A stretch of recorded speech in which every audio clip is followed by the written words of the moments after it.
Okay. Town Board, you are live and being recorded. Good morning and welcome to the September 7th Tumbleweed Tuesday edition of the East Hampton Town Board work session. Sarah, would you please read the roll call? Carol? Councilwoman Burke Gonzalez. Present.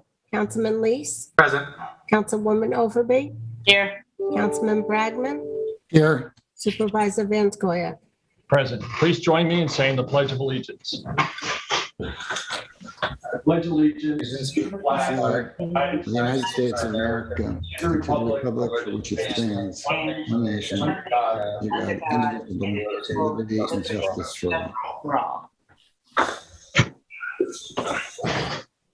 Today's meeting will begin with a public portion where any member of the public may address the town board on any topic. We ask that you keep your comments to 3 minutes or less. And we'll follow that with topics. We have Jeannie Crozer, Purchasing Department, Lauren Steinberg presenting bids, proposed balloon legislation, John Jelnicki, Airport Diversion Study with our airport consultants, and a discussion of the Boys and Girls Harbor Management Plan with Scott Wilson. And then we'll go into liaison reports, and we do have a few resolutions. Without any further ado, Jason, could you please go to the phone lines? See if we have any callers. Yes, we have a variety of callers. I will start unmuting right now. Let's make sure that the number is up on the screen. That it is. Give me a second. Let's make sure. All right, well. Okay. Unmuting the first caller. Hold up. Hello, caller ending 6412. You are on the air.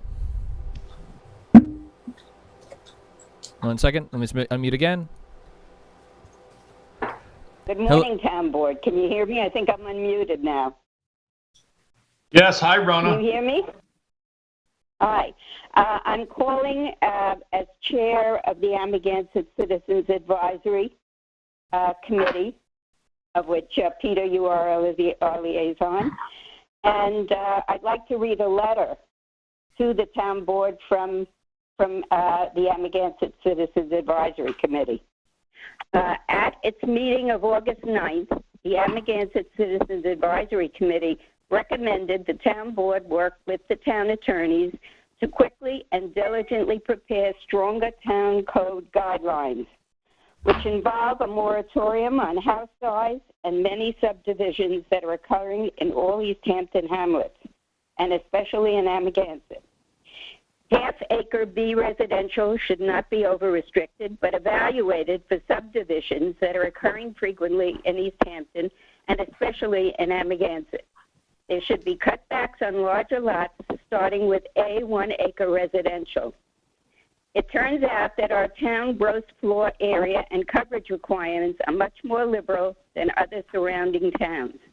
We feel there is a need for the town to stop house sizes at 4,000 square feet in order to make these essential changes. There should be an established moratorium on the issuance of building permits on housing proposals requesting an expansion of maximum allowable GFA lot coverage in order to prevent property owners from making a mad dash for building permits under the current rules. We feel that the GFA lot coverage law is currently not functioning the way it was written. Residents are concerned with the current setbacks, the current pyramid law, and the impact to the character of our neighborhoods, and the privacy of residents living next door to these extremely large houses.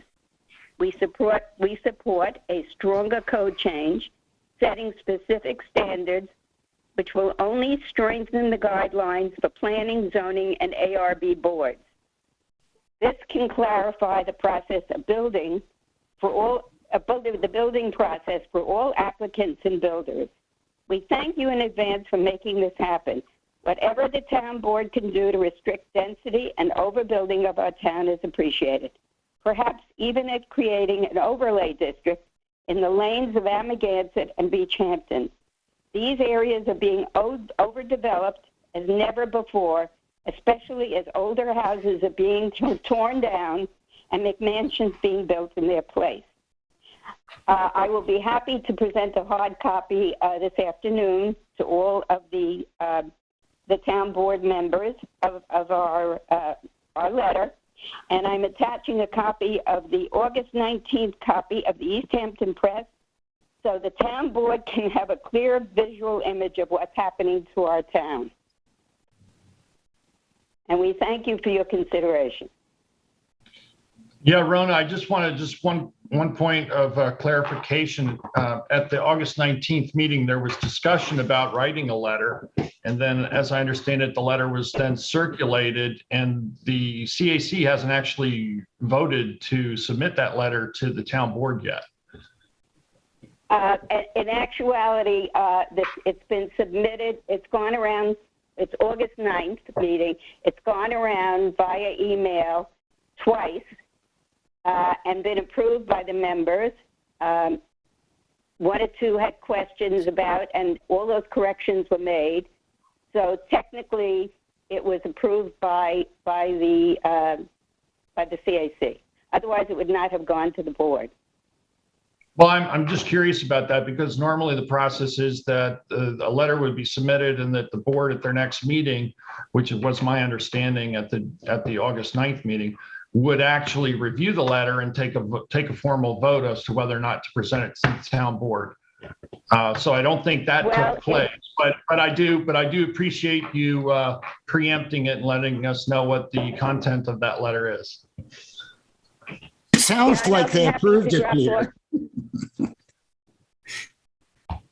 Sounds like they approved it. Well, I don't know that. I think it's probably better to deal with the substance than the procedure. Yeah, well, I just think if you're going to represent that it's something from the committee, that the committee actually had a vote on it and approved it, because I did see some correspondence, but since none of the other members or even the liaison was able to see who was in favor of it, because it was all filtered through the chair. Peter, I have an email record of everybody that's approved it. So well, that would be great if you could circulate that. If you could circulate that with the letter, we'd appreciate that, Lorena. Thank you. You're welcome. Have a good day. Jason, could we go to the next caller, please? Okay. Give me a second. Okay. Caller ending 8764. You are on the air. Good morning. This is David Boot. I have two topics I'd like to discuss briefly.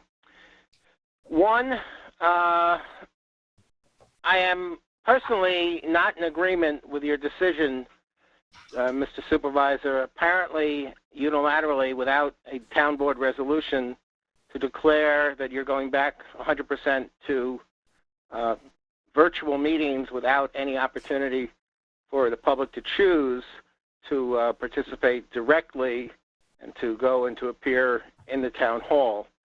I've read the legislation signed by the governor. I've read your press release. The only thing I'm missing is I don't believe that on September the 2nd or any other time the town board has actually discussed whether under the present circumstances in East Hampton it's necessary to 100% go to virtual meetings. I think that the country's tradition of democracy is to allow for in-person participation or wherever prudent, and obviously providing the option to participate virtually by telephone is good, is great, and has enabled some people to participate that otherwise would not. So I don't know that any of you would agree with me, but I would have preferred if there was a discussion of the facts and the science that support the 100% termination for all boards, not just the town board, but all of the town agencies and boards that have public meetings, going 100% to virtual. I know personally from my experience with the planning board and at times with the ARB, the system has not worked smoothly. The planning board chairman has taken the opportunity to cut off all public participation because of the virtual meetings format. So I'm just raising that as an issue. I don't know that it's necessary. I would have come to the meeting today if you held it in person, wearing my mask as my dressing of the day. Second topic, and if anyone wants to comment on that now or later, I'd appreciate it. Second topic is you have scheduled a public hearing for September 23rd to spend $5.5 million to purchase the original Carl Fisher house at 44 Foxborough Road. I can understand and I agree with the historic designation of that property, which would allow the ARB or require the ARB to review and approve any building changes that were to be made to that property. But the town acquisition, which would be stated for preservation of historic property, open space, and recreation for $5.5 million, to me, without any explanation of what the town intends to do with the property, is short-sighted in my mind. I think that grandiose property is a landmark, it's historic, but for the town to become the owner of it without a plan for how you would use it and the cost to maintain it and develop it and repair it is, I think, quite short-sighted. What I'd like to do is, since you have not given any explanation in your resolution for what you might do with it, I wanted to offer 4 possible uses that might justify the $5.5 million proposed acquisition. Number 1, many people support alternative forms of energy generation, such as wind farms, but the one that East Hampton is missing is an on-land wind farm. So my suggestion, number 1, is the possibility that that high bluff be used as a wind farm, and that would support the town's energy sustainability objectives. Number 2, Peter, I know this is your favorite, it should be a bald eagle nesting site. You could put up 7 tall poles to attract bald eagles, and then you would have, like the 7 Sisters, you'd have 7 poles that the town could use to attract those bald eagles and osprey. Number 3, you might want to consider using it, since you have to use it for some purpose, as our Afghanistan Refugee Reception Center. That certainly is something that the town needs to spend $5.5 million for. And 4th, and probably the most important and most likely use of it, would be as an executive retreat for the recovery of stressed out town officials and politicians. I think that, although it wouldn't be technically a sanatorium, I think that we could possibly use that facility in a useful manner if we make that your Montauk offices for the town hall. It could become Town Hall East, and you could use it for leisure, recreation, and decompressing. And other than that, I don't know why the town would be buying that property instead of allowing it to go in the regular real estate market. I appreciate that the sale of that property has been ongoing. The proposed sale has been ongoing since 2015, when it was listed for $10.5 million, and now apparently has come down after many reductions down to the $5.5 million level. So it's more attractive, and I'm just surprised we don't have enough millionaires, multimillionaires, and billionaires that are interested in restoring the grand opulent lifestyle of Carl Fisher. And, number 5.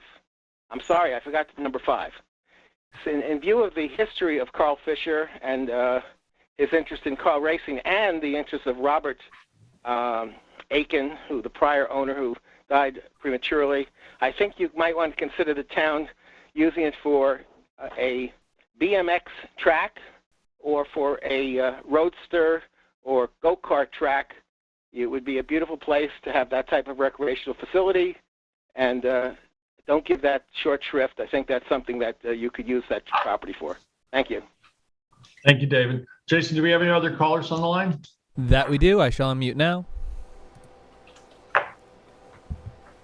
Okay. Hello, caller ending 4106. You're on the air. Hi, Town Board. It's Courtney Garneau, Surf Rider, Eastern Long Island Chapter Chair. I'm calling to comment just to say that the Eastern Long Island Chapter fully supports banning the sale of gas-filled balloons in East Hampton Town, Chapter 84, Balloon Ban 84-2. Though current legislation bans the intentional release of balloons, we need stricter policy to prevent the accidental loss of lighter-than-air gas balloons, which ultimately become pollution in our beaches. Since the chapter began collecting data at beach cleanups in June 2017, we've pulled over 11,000 pounds of debris removed from the beaches between West Hampton Beach and Montauk from the 84 beach cleanups held since June 2017. Surfrider volunteers have collected almost 1,500 balloons from our beaches. And that's just our beach cleanups. I'm sure, as you know, every time you go to the beach, you usually find a balloon.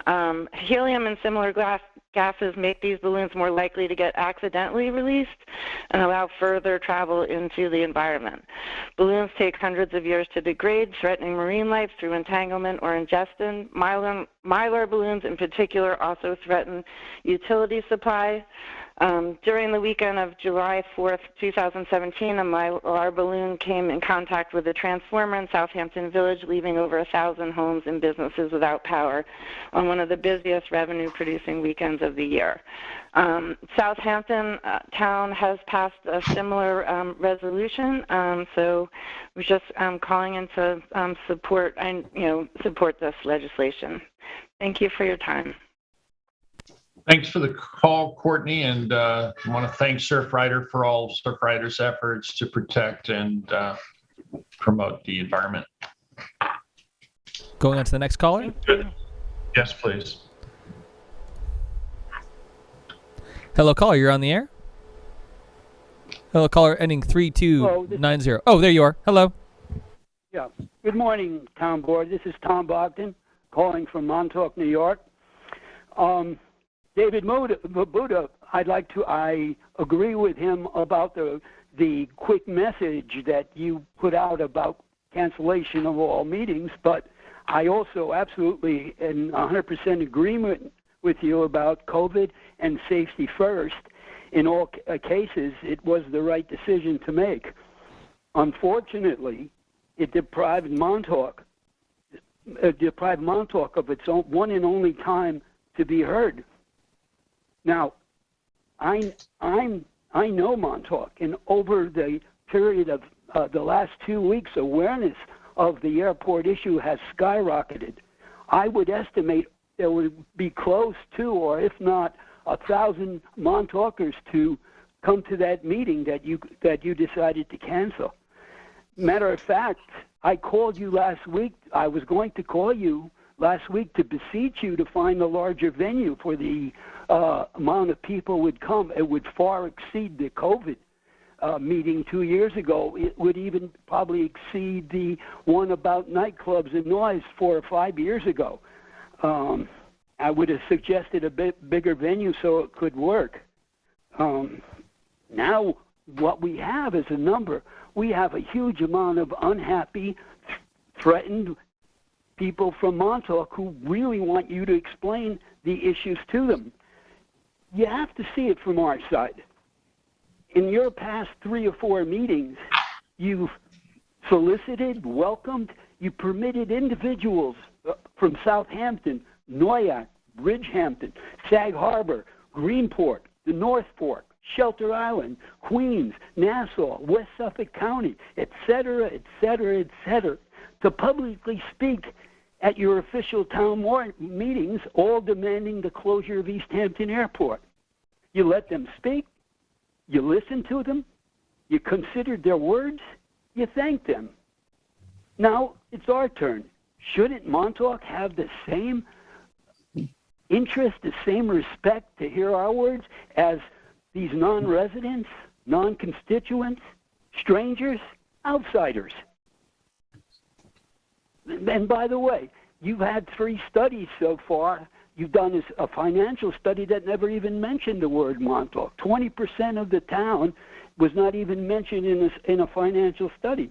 When are you going to do a study about the negative effects to Montauk of an airport closure? I think that being a part of the town, that study should be there. Now, I don't want to keep you much longer, but I do have a suggestion for you. Have that meeting on the 13th, but not inside. Have it outside. I saw the forecast. It's going to be a beautiful day. Let's have it the old-fashioned way, on the gazebo in Montauk. We'll put all you people on the gazebo, nice and safe away from everybody else. Montauk United will provide seating, socially distanced seating, 4 feet apart for attendees. We'll put a platform in with speakers and a microphone so the speakers will be safe. We'll completely comply to any and all requirements on your part. Masks, whatever you desire. Well, Tom, Now's the time to do it. Montauk deserves that meeting. Montauk is will be the most affected hamlet if that airport closes. These are your people. You forget that. We are the people who put you where you are today. We deserve our say. Tom, I appreciate your comments, and we haven't forgotten Montauk. Anyone from Montauk, such as yourself, is welcome to let us know what you think. You can email us. You can call in like you did today, Tom, and we will, have to unfortunately go to, remote meetings. And I think, you're in agreement with the general premise there. We want people to stay safe and be well. And we think that we can engage the public and exchange the, very important information that will come out of this diversion study that we'll discuss today, as well as other studies which we've already completed. And I think, it's important to understand, and we all do here on the town board, that any action taken at East Hampton Airport will have side effects and consequences for surrounding area. Montauk was not mentioned specifically within the economic study because it's all part of East Hampton town. That was relating to town of East Hampton entirely. So, we didn't pick out any particular hamlets. It was the impacts of the town. But, to your point, and I know you've said this for, I think the first time you brought up this issue of potential diversion and impacts was back in 2013 during the election cycle there. And, you've brought this up repeatedly, and, we're very cognizant of the potential impacts, and we're going to take that very seriously. That's why we've commissioned this diversion study, and we'll want to have a full discussion of this today in the work session and in the future and at the workshops going forward. But I do appreciate you taking the time, and of course you're championing Montauk, a hamlet that we all love. So thanks for calling in today. I just wanted to add a comment, and that is that actually the signups for the Montauk in-person meeting were kind of lagging behind the signups that we got for Wainscott, which was the other in-person meeting. But our planning consultants are pretty confident that they can run a Zoom meeting and still accomplish the goal that we were attempting to achieve in these meetings, which was to break people out into smaller groups so that it'd be easier to comment and have some feedback among the residents. I also just wanted to remind you, Tom, if you're still on the line, that a couple of days ago, I did give you a heads up that the diversion study was available on the website. I hope you got that email. I know that that's of interest to you. And today is not the last opportunity that you or Montauk or anyone will have to comment on that diversion study, because we've had kind of a practice of allowing comment as we go forward on anything that we've produced, any documents that we've produced in this airport revisioning process. I will have to speak up as for Montauk, because I'm still advocating on the town board to have a socially distanced, safe meeting in Montauk. I think the residents of Montauk need that, demand that. I would be in favor of that. I think there's options that we can do this safely. If it's outside, we might have to change the dates on there. I think there's something about seeing other residents of Montauk out in the same meeting that will actually bring out good commentary, good truth, good respectable discussions on one of the most important decisions that a recent town board is going to make. And I would say the same about Wainscott also then too. I think there's ways that we can still hold these meetings. That would be my opinion. I do understand the percentages of the rising COVID cases, but I think there's ways that we can do this safely and make sure we hear from the residents in an in-person fashion. That's my opinion. I just want to make a comment that I feel the same for Wayne-Scott. I think that the airport is in their jurisdiction. They certainly should have comments, and they will. And I was hoping that they would be in person. But safety issues and people feeling as though they can be safe within a closed environment is also important to consider. But what I will say, and I've said it to the town board several times, I'm very proud of the Wayne-Scott CAC. They have a subcommittee about the airport issues. And one of the things they have said over and over again is that they don't want to visit what they are experiencing on any other part of East Hampton. So in a very big sense, Tom, your brother's in arms here talking about how this is going to all be solved. So I appreciate your comments. I appreciate Montauk. I was the liaison there for many years, understand some of the issues, but also with Wayne-Scott. And I know that they don't want to have anything happen to Montauk that would divert any kind of situation that they now currently have to another section of town. And I think that's, a good lesson for all of us to listen to our hamlets. Thanks, Sylvia. Jason, do we have any other callers on the line? Yes, we do. Moving on to the next caller.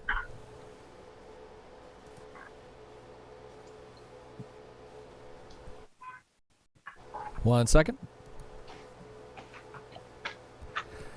Hello, caller ending 2617. You are on the air. Hello?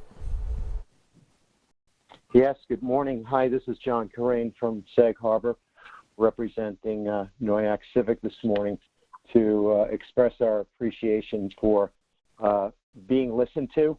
I think it's fairly undeniable at this point with all the statistics we've seen on volumes that come in to the airport. Our communities in North Sea, Bridgehampton, Noyak, Watermill, are getting the brunt of this airport based on the logistics of the airport being on the Southampton town line.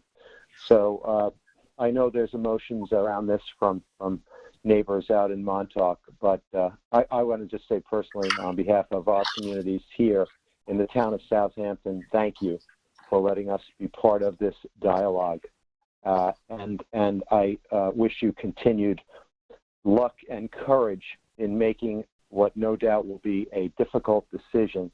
But I've heard it said very often by, I think, all the town board members at this point in time, that the status quo is just not acceptable.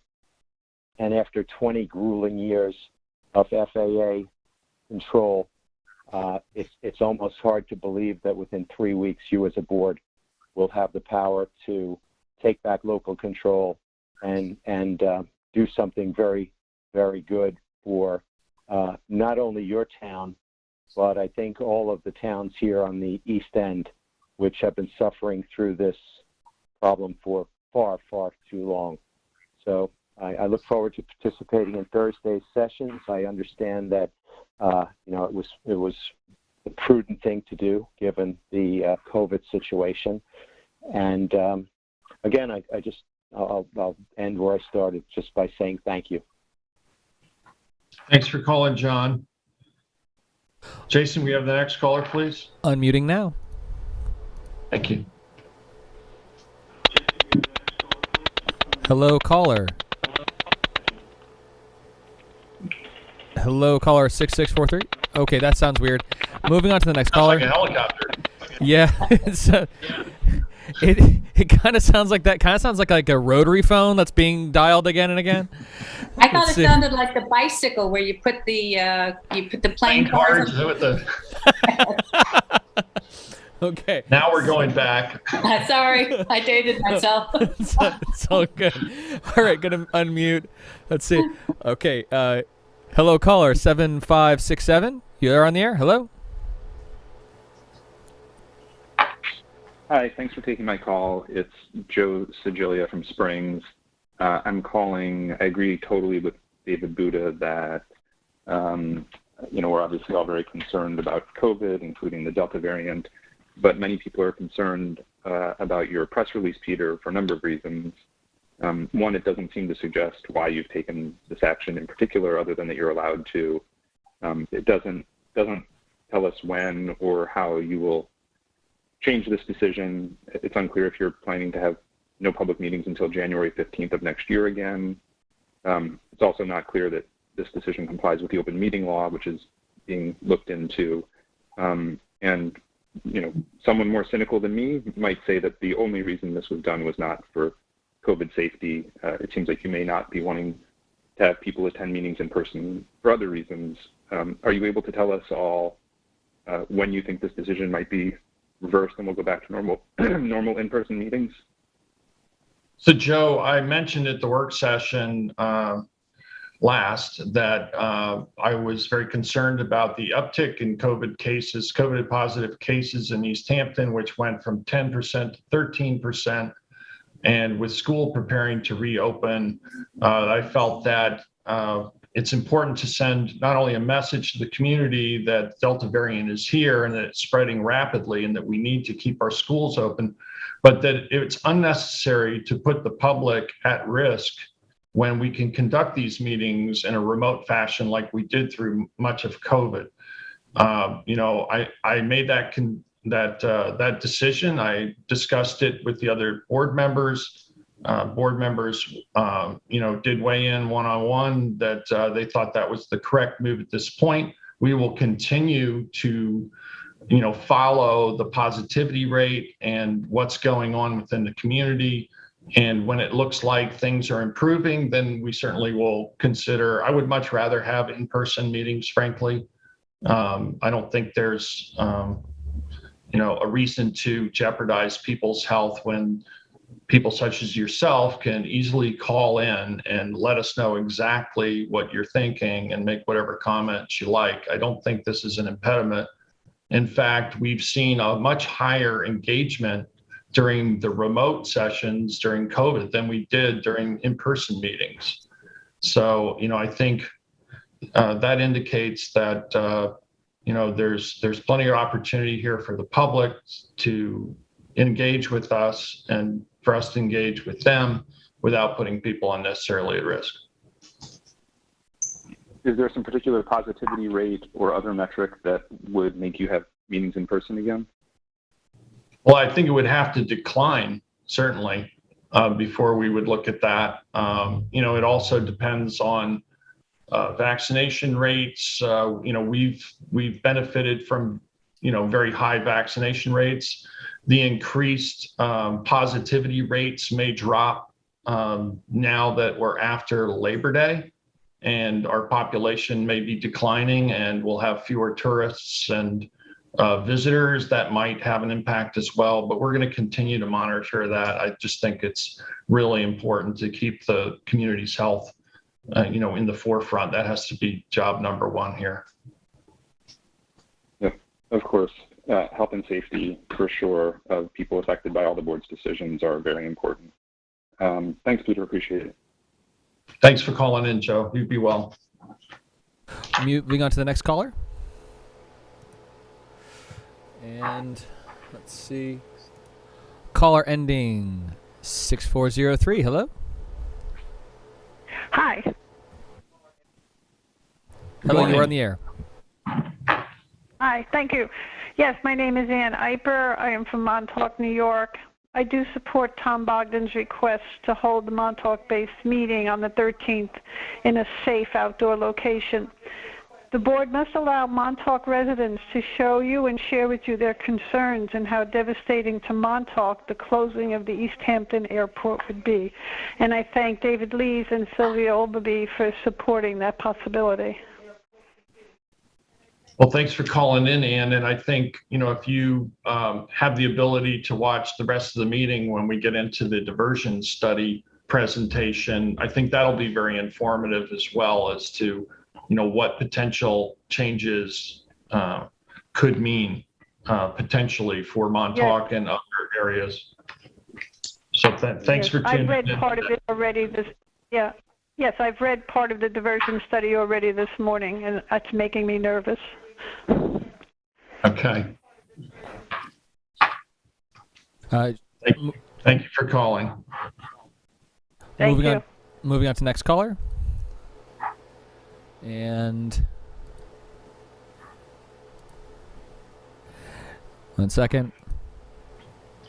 Hello, caller, ending 5564. You're on the air. Hello. Hi. Good afternoon. Hi, this is Melissa Tomkeel. I'm a president of Blade. I just wanted to, thank the town board for putting out the diversion study. I was planning on speaking at the September 13th Montauk in-person meeting, but just wanted to take this opportunity with today's topic just to let you know that we make ourselves available, any information or data that we collect from our flyers and looking at potential diversion impacts. We have overwhelmingly seen results from surveys, conversations, discussions with our flyers that they are going to continue to fly in the event of any closure or restrictions to East Hampton. So it's particularly important, when discussing this, to note that we will likely, be increasing flights to Montauk, places like Sag Harbor, and West Hampton in the event that, East Hampton Airport's no longer available.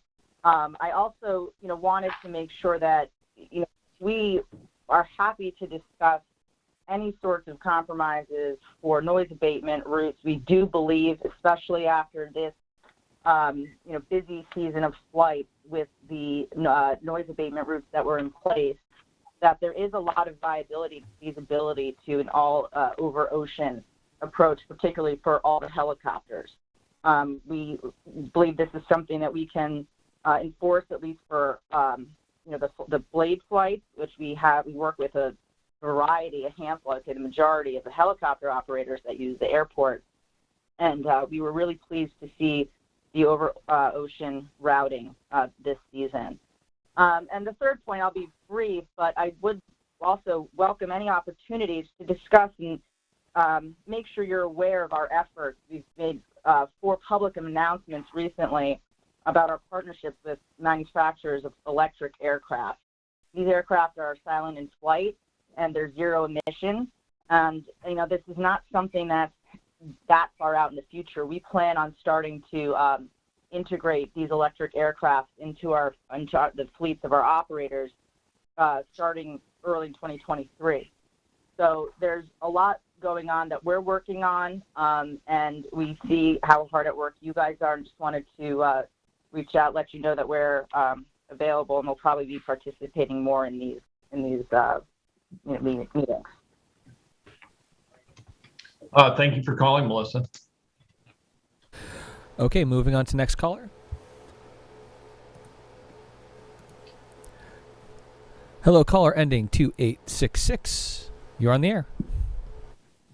Hi, thank you. This is Jacqueline Esposito from Lincoln Avenue, part of the community that's affected by the town board's proposal to erect a cell tower in our woodlands.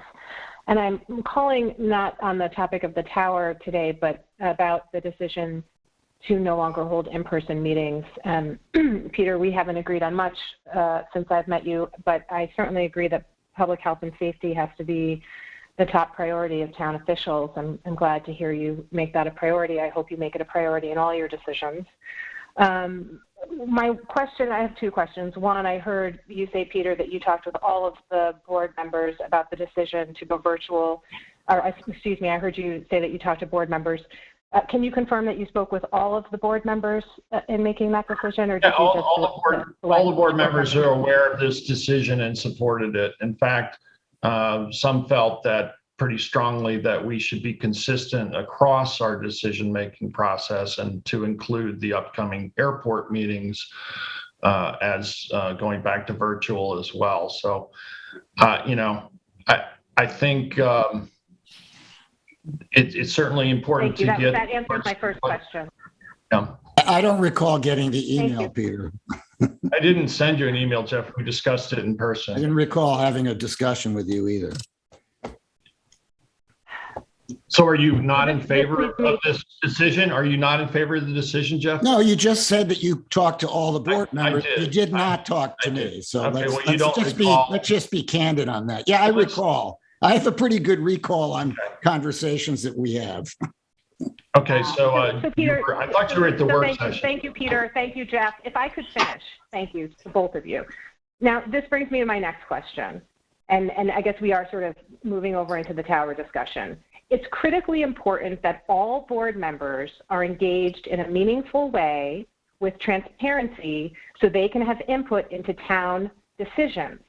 And I'm concerned, Peter, that when you're asked if all board members have been notified or consulted, your answer is yes, and then it turns out that's not true. So I hope with respect to the cell phone tower, all board members are being engaged. Jacqueline, I'll just say that I discussed this at the town board work session about going to remote meetings. Mr. Bragman was present. He was fully aware. He's also subsequently sent me an email saying he thought that we should additionally go to virtual meetings for the airport. So it depends on who's giving you the information as to whether or not it's accurate or not. Go back and look at the tape. Go back and look at the tape. I'll do that. So, Peter, the second question I have is what you've heard before. Is there a process or are there metrics in place to determine at what point meetings would no longer be virtual? Now, again, I'm a high-risk person. I'm terribly concerned about COVID in our community, but I am also concerned that this may be a backdoor attempt to quash public debate on the cell phone tower because, as you know, our community has packed that room every week for the past month and has brought press with us. And so I imagine that you going virtual might be an attempt by the majority on this board to quash public debate around the cell tower. Well, I'm sorry you would think that. Are there benchmarks or a process in place for when you would decide to bring the meetings back in person? I addressed that earlier in the meeting. I don't know if you were listening when Joe Sigilio called, who I think's a neighbor of yours as well. Were you aware of that answer that I gave or no? No, I'm not aware. If you could just okay. Well, what I said to Mr. Sigilio is that we were very concerned about the rather dramatic rise in positivity rates from the testing centers within the town of East Hampton. They rose from an already concerning level of 10% to 13% last week, and felt that with school getting ready to reopen, that we should do everything we can to avoid unnecessary transmission of the disease, and that virtual meetings were effective in engaging the public throughout the pandemic. And as I said earlier, we actually had greater engagement from the public with the virtual meetings than we had with in-person meetings. We had more people attending and commenting on a regular basis. And it seemed a prudent move to protect the public and not have people gathering. As you said, you packed the room for several meetings. With the rise in transmission rates, that's a concern. And we can hear from members of the public and have these discussions remotely without putting people unnecessarily at risk. We'll continue to monitor the infection rates and the best advice from New York State Department of Health as well as CDC when we make decisions regarding the public's health regarding COVID. Peter, can I just throw something into this? It seems an appropriate time to ask this question, and that is, have we improved the speed and the numbers of our testing facility? Because I'm still getting comments from people that with a reservation system, they're testing very few people every day and that the results are very slow in getting back. I mentioned this about a month ago, and I'm not clear whether we've improved that situation or whether you think that difficulty still exists. That's what I'm hearing from constituents.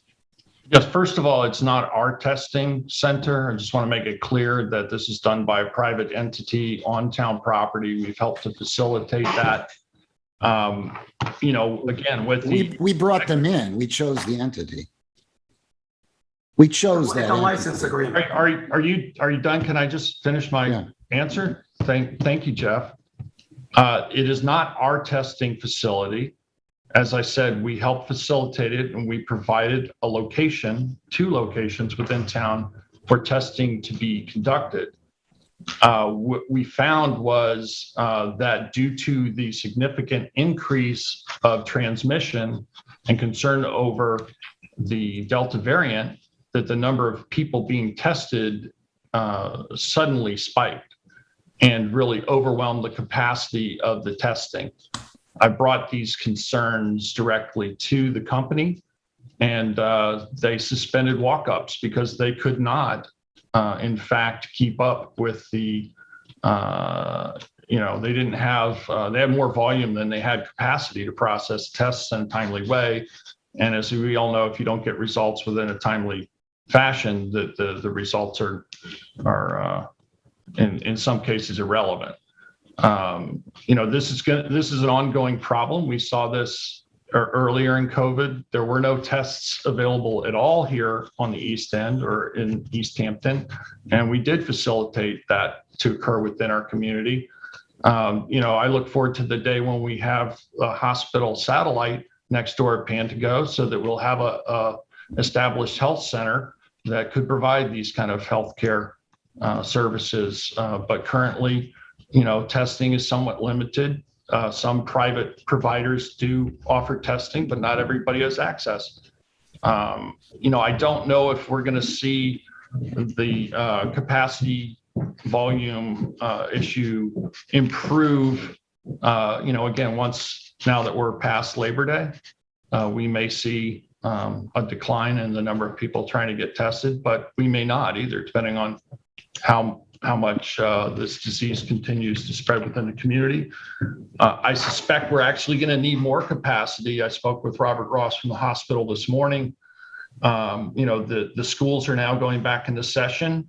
There is a mandate for all teachers to be vaccinated, and those that aren't get regularly tested. So there's interest in having additional capacity for teachers to be tested, for students who aren't eligible for vaccination yet to be tested. So, this is going to be an ongoing, I think, challenge for us as a community.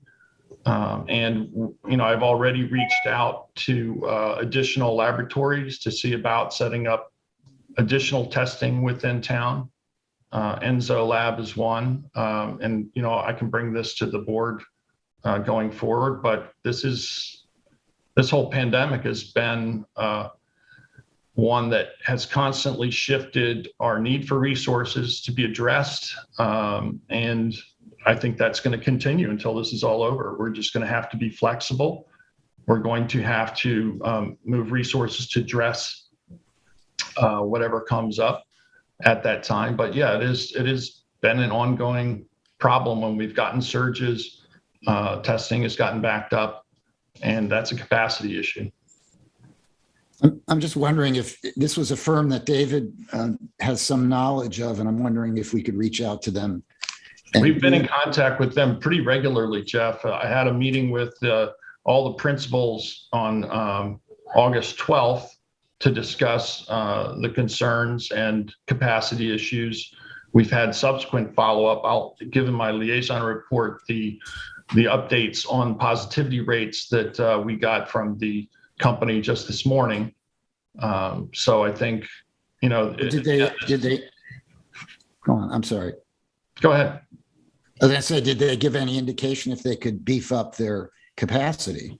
So one of the issues was they had beefed up their capacity, and there was a software glitch between the barcoding or tag on the samples. Apparently the software running the machines couldn't handle a 0 in front of the numbers, and some of the numbers had zeros in front of them, and it caused all sorts of problems. And they had an issue with using that new machinery. I don't know if they've worked that out yet, but I still think that we should reach out to additional entities to be able to increase the capacity. And we're looking at that. And I would also continue to look and reach out to your primary care physician. I do know that the Abbott Labs and the Binex Now is at home rapid antigen test they offer at CVS. They have them for sale. They also have them at White's also. So the testing, the availability of the testing has picked up, but unfortunately, as Peter has recommended, as noted, so is the demand. So if anyone's needing them, we do have capacity at the facilities that we have licensed out, but I would also continue to reach out to others then too. Can I also the say, problem with those CVS, the over-the-counter tests, is their accuracy is not great. They're much lower reliability. Matthew, you had something you wanted to add? yeah, Peter, I know when you met with the testing facility on August 12th, you had asked for weekly updates, and I don't know if they've been consistently doing that. Could you enforce that they need to do weekly, and could you make that, forward that email of the results that you got this morning to all of us? Yeah, I have those. I'll send those to the board members. Thank you. So I just want to also add that the business community is very concerned about what's happening with the Delta variant. One of the things that's anecdotal at this moment is many members on the business committee have said that they know a lot of breakthrough cases where people have tested positive. In one instance, a member of the business committee said 11 friends or acquaintances had tested positive for the Delta variant, even though they were vaccinated. So we know that that's also a concern. And that's my biggest concern about being in person is when you, if you are vaccinated and you have a breakthrough, you usually don't feel anything other than maybe a little bit of you think you might be getting a cold. So I personally know several people that have also had breakthrough cases, and you just don't know it when you're in person with somebody. So I think it is prudent because of this. This Delta variant, even though you don't feel as sick, the hospital numbers have increased in both Southampton and in Stony Brook. And, and we're continuing to look at vaccinations for everyone. So, I know that's a personal choice, but it certainly is going to help keep the rest of the community safe. We're just coming into wedding season, and September is usually the biggest time. I don't know, personally, Kathy, you might want to bring us up to date on how many weddings are being planned. For this area, but weddings and going back to school, this is still a time when people come from, away and have events here during September and October. So, I still would push to having some of the airport, especially in Montauk and Wainscott, in person with a limited amount of people. But, again, limiting the amount of people is another is not as well received as having as many people as possible in one of these venues where we can call in. So, yeah. So, weighing these decisions is tough, and I appreciate what the supervisor has moved forward. We saw in the business community the results going from 10% positivity to 13 in just a week and a half, and that's a huge jump within the testing. So it's a big concern for our business community right now that we make sure that the tests are done properly and that we try to work with getting everybody vaccinated, and that we, they want to stay open. They want to stay open for business. Thanks, Sylvia. Let's go back to the callers now, if we could. Well, we have no new callers. I think 2866 is still on the line, if there's anything else. But aside from that, we have no other callers. Okay, at this point, let's move on to our agenda topics. If you could bring in Jeannie Carosa and Laura Steinberg. Working on that right now. They are joining the room.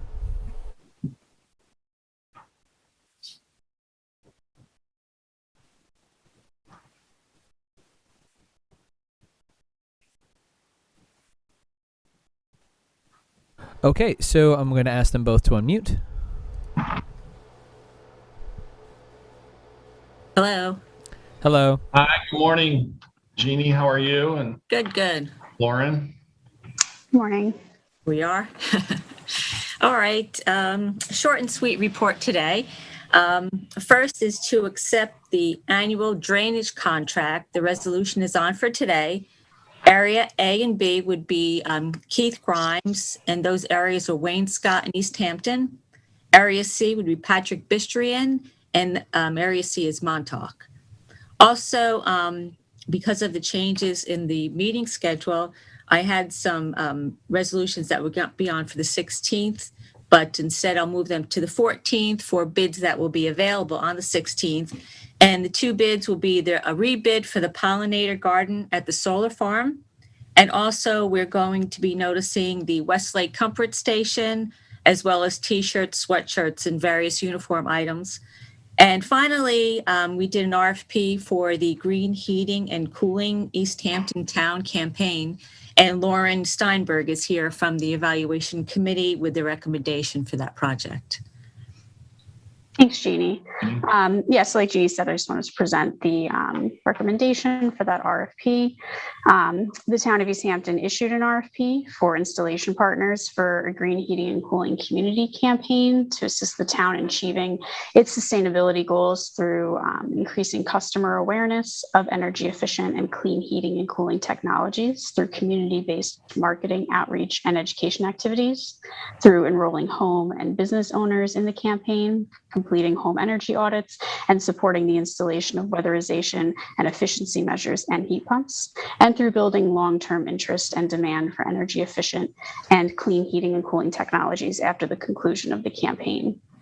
The RFP requested an installer or installers who are able to design and install home energy efficiency and weatherization measures, cold climate air source heat pumps, ground source heat pumps, and or water heater heat pumps to work collaboratively with the town to run a 12-month long campaign, which would include a 9-month community and marketing campaign.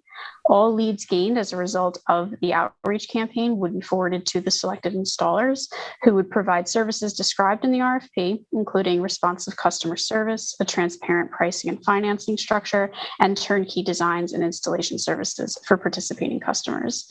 There would be no cost to the town to run the campaign.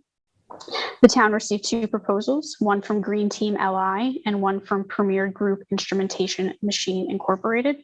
Both proposals included outreach and education strategies, as well as responses to installation scenarios and pricing proposals for heat pumps and weatherization measures.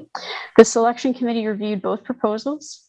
Selection criteria included experience and proficiency in designing and installing all relevant technologies included in the proposal, the ability of the proposed outreach and marketing activities to drive participation in the campaign, the ability of installers to collaborate with the town and other selected installers, and the ability to provide timely, quality customer service and installations throughout the campaign and educate customers on the benefits of technologies and communicate available options. The selection committee finds that based on the thoroughness of the proposal, transparency of pricing to be offered through the campaign, and the demonstrated understanding of the goals and objectives of the Green Heating and Cooling East Hampton campaign, Green Team LI, through a partnership with the town of East Hampton, will help to provide the community with a simplified and money-saving way to install energy-efficient retrofits and heat pumps for homes and businesses within the community. The selection committee is therefore recommending to the town board that Green Team LI be awarded the contract for the Green Heating and Cooling East Hampton campaign. Thank you, Lauren. Any questions for Lauren? No, thank you. Thanks, Thank you Lauren. very much. Thank you. Jeannie. Okay, thank you. Have a great day, folks. Yeah, you too. Thank you. Okay, next up is a proposed balloon legislation. And John, you want to give us the Sure. This is, introduction? as the board knows, there's a provision in our code already related to balloons, which prohibits the release or disposal of balloons except in proper receptacles, and also any individual or entity organizing the release of balloons intentionally. This amendment just tweaks the definition a little bit of a balloon. We added the term porous in addition to non-porous into the definition, and added the word mylar, which makes it more consistent with other communities' definitions. And then we, most importantly, we added a provision that is proposed at this point to start the beginning of next year, January 1, to prohibit the distribution or sale of balloons that are filled with lighter than air gas, whether or not they're for public or private use. So that would basically prohibit the sale of such helium-filled balloons or similar balloons of that sort. And that's really it. It's just a very small addition to Code Section 84-2, which is the restriction on intentional release of balloons, just to add that provision that prohibits the distribution or sale of such balloons. So that's great. Thanks, Don. I think Susan Keeper is still in the waiting room. Yes. Should I let her in? Yes, would you please? Letting her in right now. Thanks, Jason. Proposed at this point to start the beginning of next year, January 1, to prohibit Susan, could you mute the distribution or sale of balloons that are. Welcome, Susan. Did you want to make a couple brief comments about the proposed balloon legislation? You're on, Susan.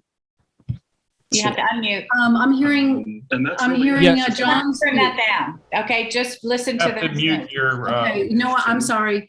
I think I must be watching the program. Don't watch the program. How's that? Are you there? Be in the program. Yeah, now you're part of the program. Okay. There I go. I'm so sorry. Well, welcome back, everybody, from Labor Day weekend, and hope that you had a wonderful summer. It's been interesting.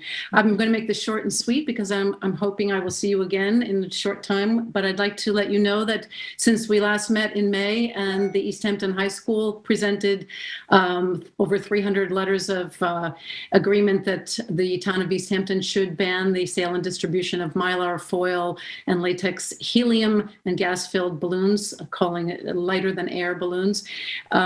We also had the middle school present to you, David Cataletto's class of 6th grade, and we had the Avenue School. They presented their petition as well as a video of their beach cleanup with balloons. So I wanted to just remind you of that and to let you know that I currently have 20 letters of support for the newest legislation, and I'm very grateful to the town for moving forward with this because it really is very important to our community, our waterways, and the children are the ones that the balloons are sold to. So when they are not in favor of the balloons, I'm wondering, who do we sell them to? I would like to let you know I have Assemblyman Fred Thiel, Suffolk County Legislator Bridget Fleming. The East Hampton Town Trustees voted unanimously to support this. The Nature Conservancy, Sierra Club, Citizens Campaign for the Environment, Peconic Estuary Partnership, Peconic Baykeeper, Atlantic Marine Conservation Society, Friends of Georgia Pond, Surfrider, as you know. Thank you so much, Courtney Garneau, for calling in this morning. Concerned Citizens of Montauk, South Fork Natural History Museum, Seatuck Environmental Association, Town of East Hampton Department of Aquaculture and Habitat, that is Barley, with the Shellfish Hatchery, Turtle Rescue of the Hamptons, Montauk Shellfish Company, Christopher Papayo of Fish Guy Photos, Judith Weiss, who's a resident of Springs, and she's a former professor at Rutgers, a marine biologist, and Edwina Bungal, Perfect Earth, my partner in mosquito larvae water sampling. So I will be submitting those documents to you, and I just want to let you know that I'm hopeful that I will be able to speak to the stores that do sell balloons and to give them a list of, I came up with 25 ideas for the Avenue School of alternatives that are reusable, recyclable. And I like to think of these items as being something that you put away and store until the next time you have a celebratory occasion. And even I'm looking out the window now and I have a tree planted in memory of a family member who passed away, and it has been growing and growing and growing. And that's just one thing that can be done. But I have a list of of the 25 items, and I will send those to you. And I'd like to speak to the shops and bring them in as environmentally wonderful stores, showing support for our beautiful community, our waterways. And that's it for today. I appreciate your having me on to speak to this issue, and thank you, John Jilnicki, for drafting the legislation. Thanks, Susan. Thank you, Susan. We appreciate your efforts, both as a trustee and private citizen. Okay, any other questions or comments? I just want to also personally thank Sylvia Overby for helping to shepherd this along from the Committee of the Energy Sustainability and Litter Committee, of which we both are on. So thank you, Sylvia. Thanks, Susan. See you soon. John, so could we go ahead and put this on for a resolution for public hearing? Sure. Okay, that would be great. Thank you. Let me know when that date is, Sylvia. We certainly will. John, do you think it could be when hold on, I'll go back to my calendar. If we put it on, it won't be till the 16th, so it wouldn't be until probably the first. The 23rd, I think, would be the soonest. Oh, because we are having a meeting. We moved our meeting from the 16th to the 23rd. So it's either the 23rd or the 7th of October. Okay, well, that's when we'd have the resolution. Right, to notice it. Can we make a resolution to notice it on the 14th at our work session? We could do that. We could hear it on the No, hold on a minute. 7th, right. The 7th. Could we hear it on the 7th? I hear Carol in the background. Does that work, Carol? You can have it on the 7th, even if you do it on the 23rd. It still goes in the paper on the 30th and gives 7 days. So either one. If you do it on the 14th, it won't go in the paper to the 23rd. Yeah. So you might as well just, okay. Okay, so we're going to say October 7th is when we're going to hear the public hearing. The resolution to have that will be coming up. Okay, terrific. Thank you so much. Have a lovely week, everybody. Thank you, Suzanne. Bye-bye. So our next topic today is airport diversion study. And Jason, do we have our consultants? I believe we do. So I have one, Kurt Hewler, Mary Ellen Egan, Sarah Yelson, William O'Connor, and then I also have a telephone in the waiting room. Who should I admit forward? You can admit all those folks. Understood. Admitting all.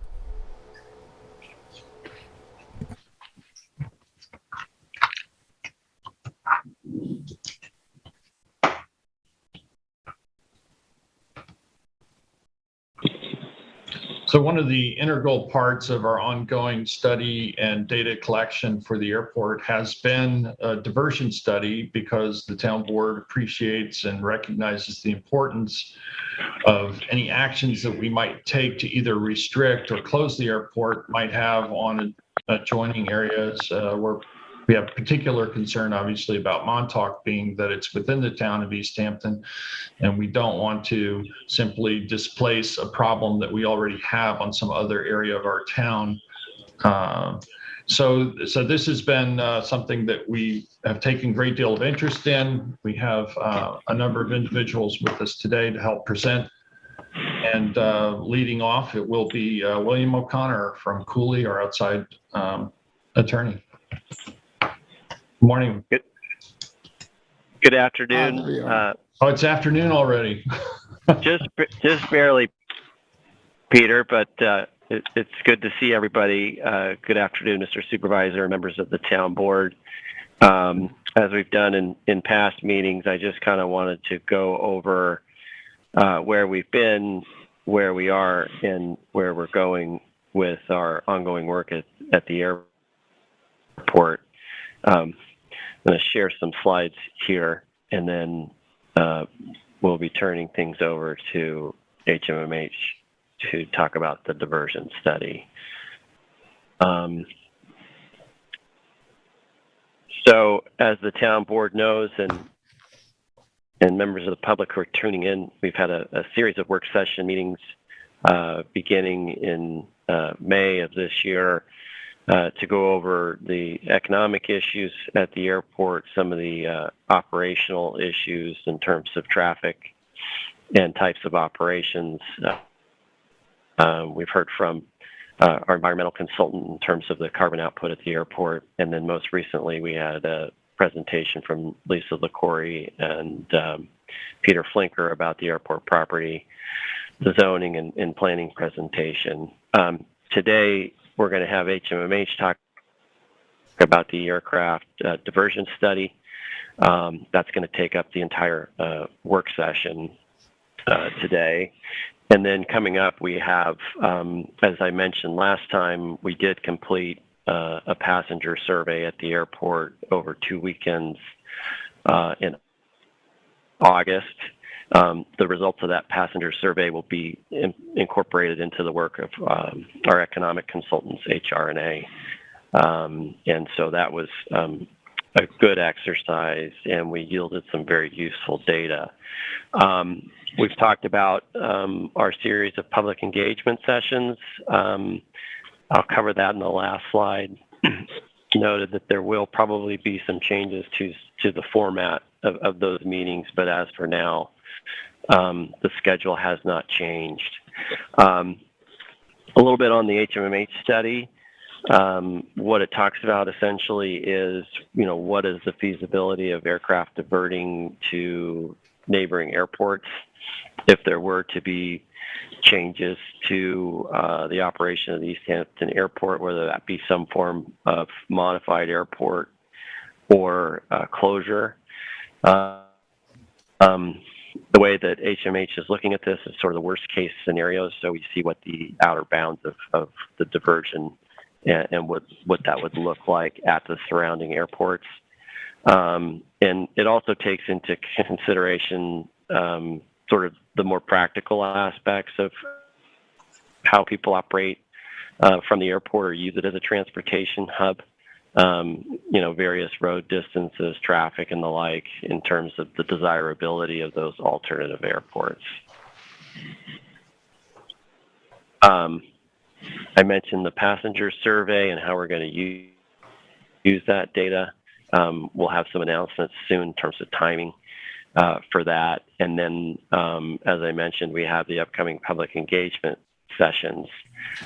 You'll see I have an asterisk here for the September 9th and September 13th public workshops because of the town's recent decision to move to all virtual meetings. So that's very likely where those will end up, but given some of the public comments and the discussion, maybe there are some things that we can work out over the next couple of days, but the dates are certainly going to be when we're going to have those public engagement sessions.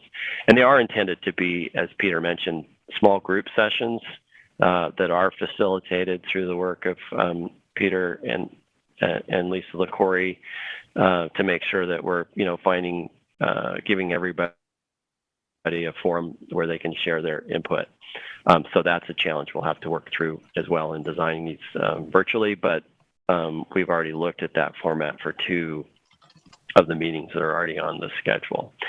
So unless there are any questions for me in terms of the overall status of the airport work, we can turn it over to the HMMH team to go over the results of the diversion study. I understand the document itself is on the town website. It is a draft document, meaning it's not sort of final.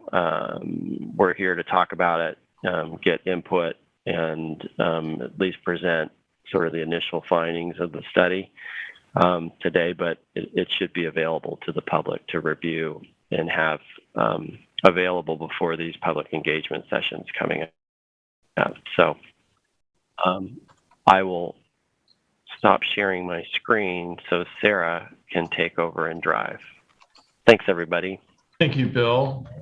Welcome, Sarah.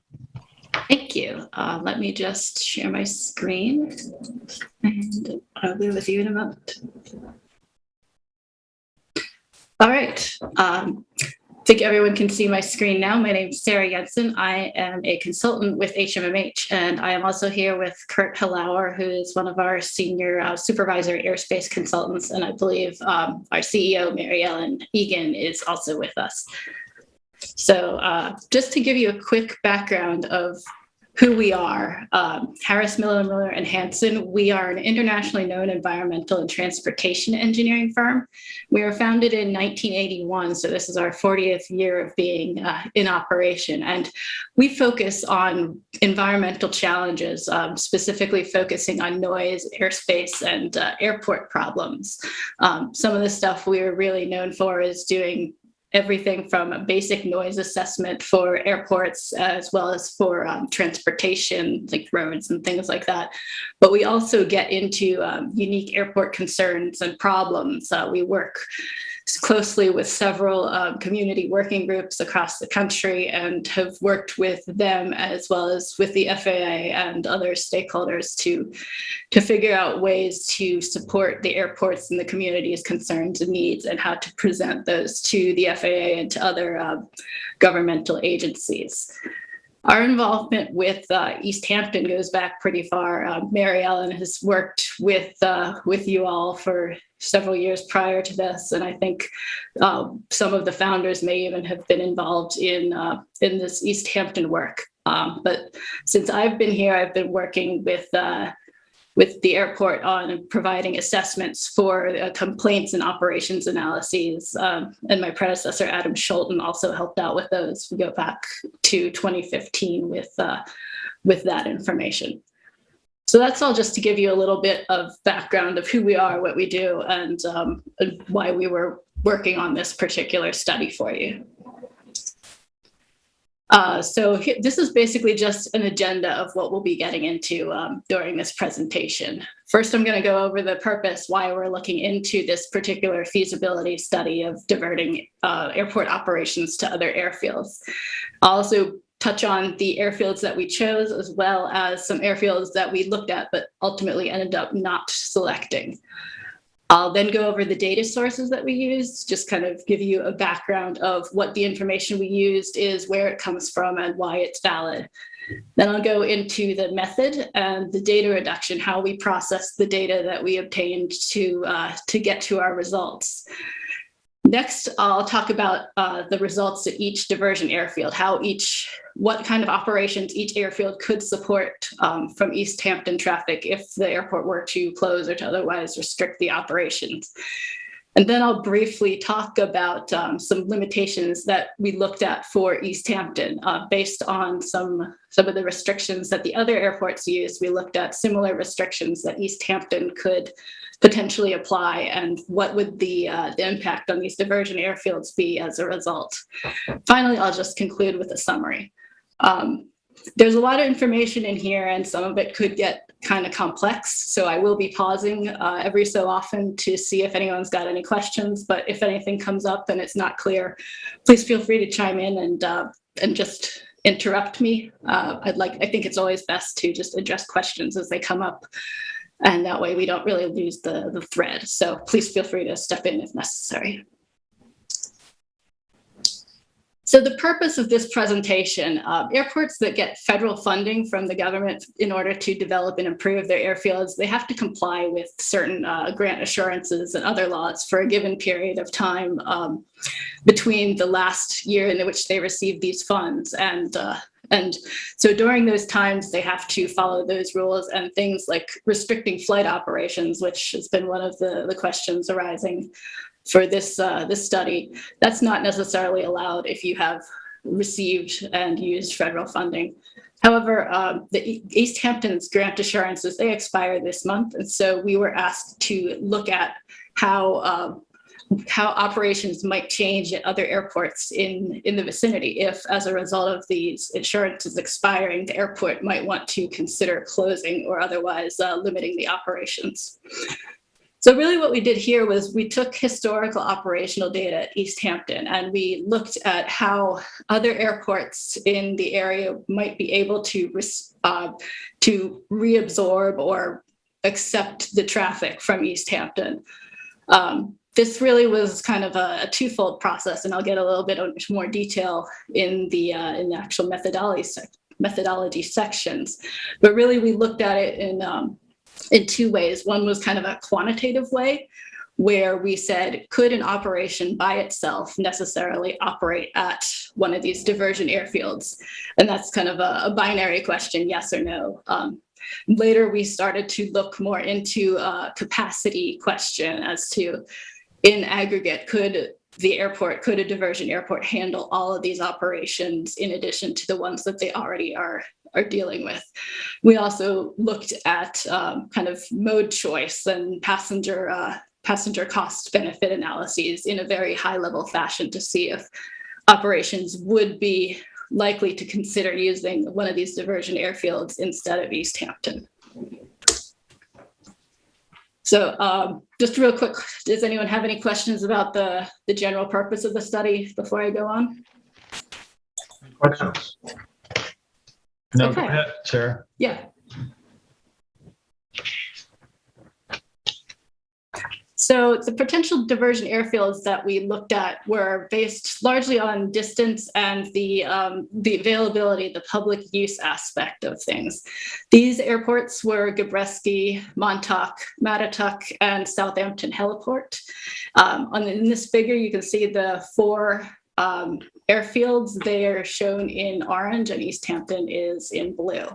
So you can see they've got pretty close proximity to these airfields, which is pretty much one of the main reasons why they were selected.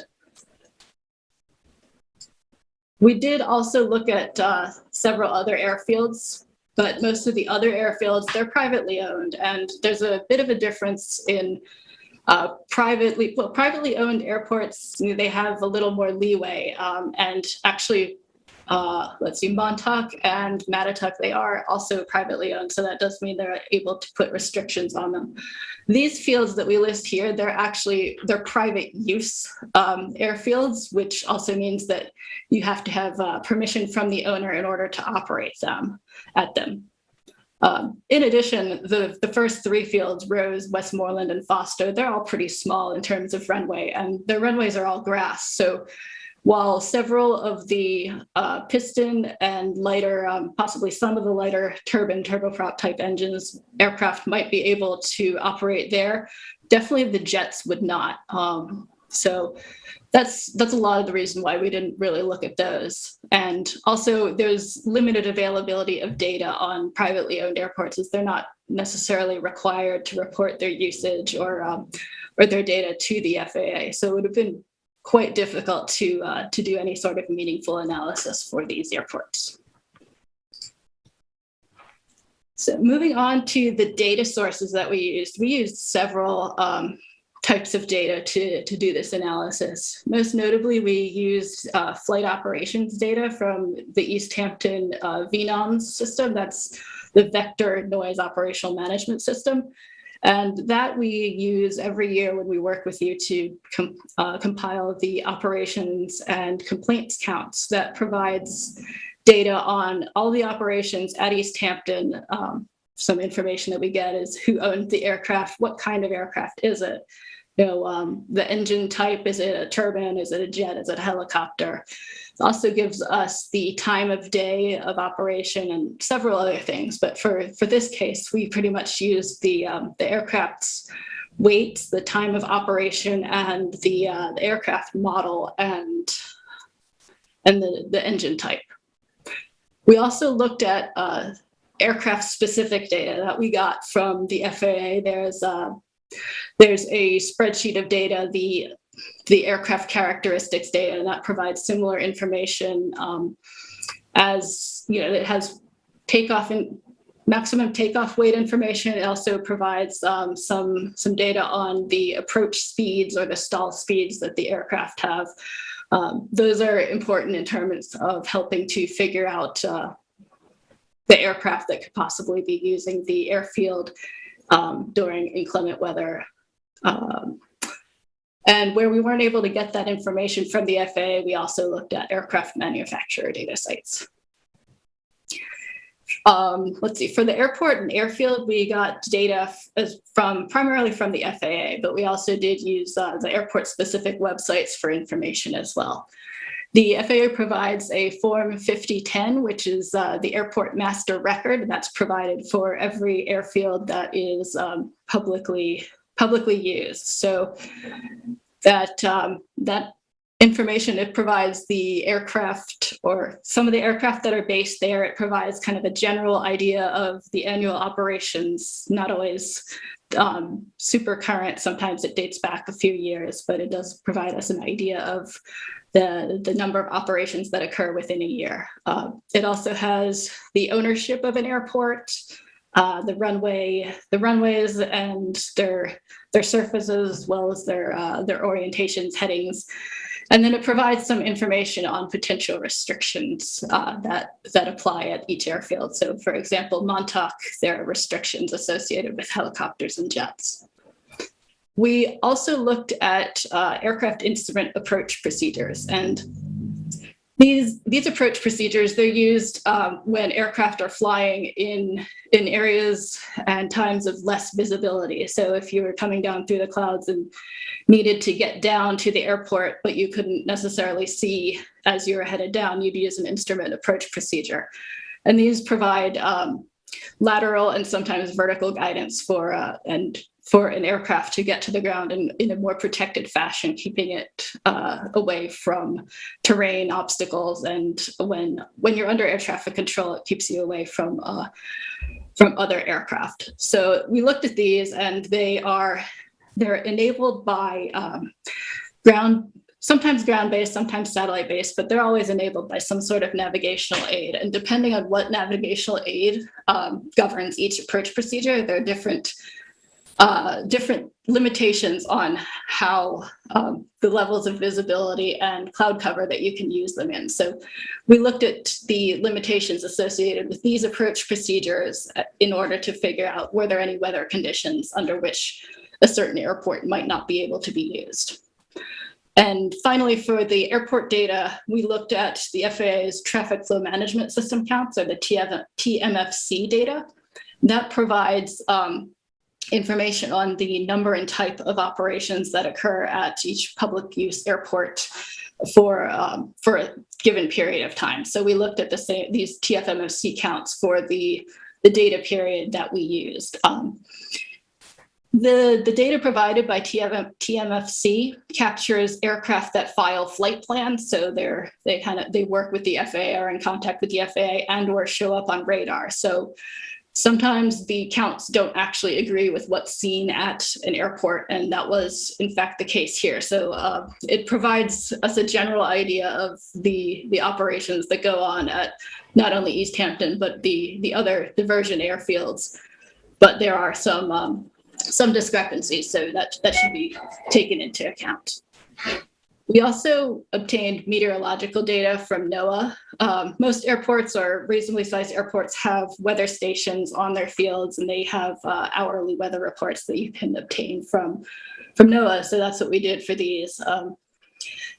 Most of the diversion airfields actually don't have their own weather reporting stations, so they share or use nearby stations. And in those cases, we were able to obtain the nearby weather station data for the hourly counts and provide estimations of what the weather might have been at those sites without their own weather system information. Finally, we used a couple other data sources, satellite photos, particularly to take a look at what the airport layouts were and in terms of parking and other facilities that would be available to passengers and pilots. We also looked at airport websites to get a sense of, do they have landing fees? Are there other restrictions? Is the airport staffed, and that kind of thing. And finally, HRNA did an economic analysis study, a pretty basic one back in May of 2021. That gave us a general idea of the passengers, their destinations when they landed at East Hampton. And I believe that this study said that 60% of East Hampton's passengers stayed in the area of the town, while 40% headed to more the Southampton area and other points west. There wasn't really any discussion of if any of the passengers went north or northeast or anything like that, but it did give us a general basis to make some assumptions or guesses as to how certain passengers might prefer one airfield over another. Any questions on the data sources before I move on to the methodology? No. Questions for Sarah? Please continue, Sarah. All right. So for the methodology, we generally looked at the requirements and restrictions that were associated with each airfield. Some of these restrictions were stated fairly plainly in things like the Form 5010 or on airport websites. Others we had to derive, and I'll talk about those in the next section.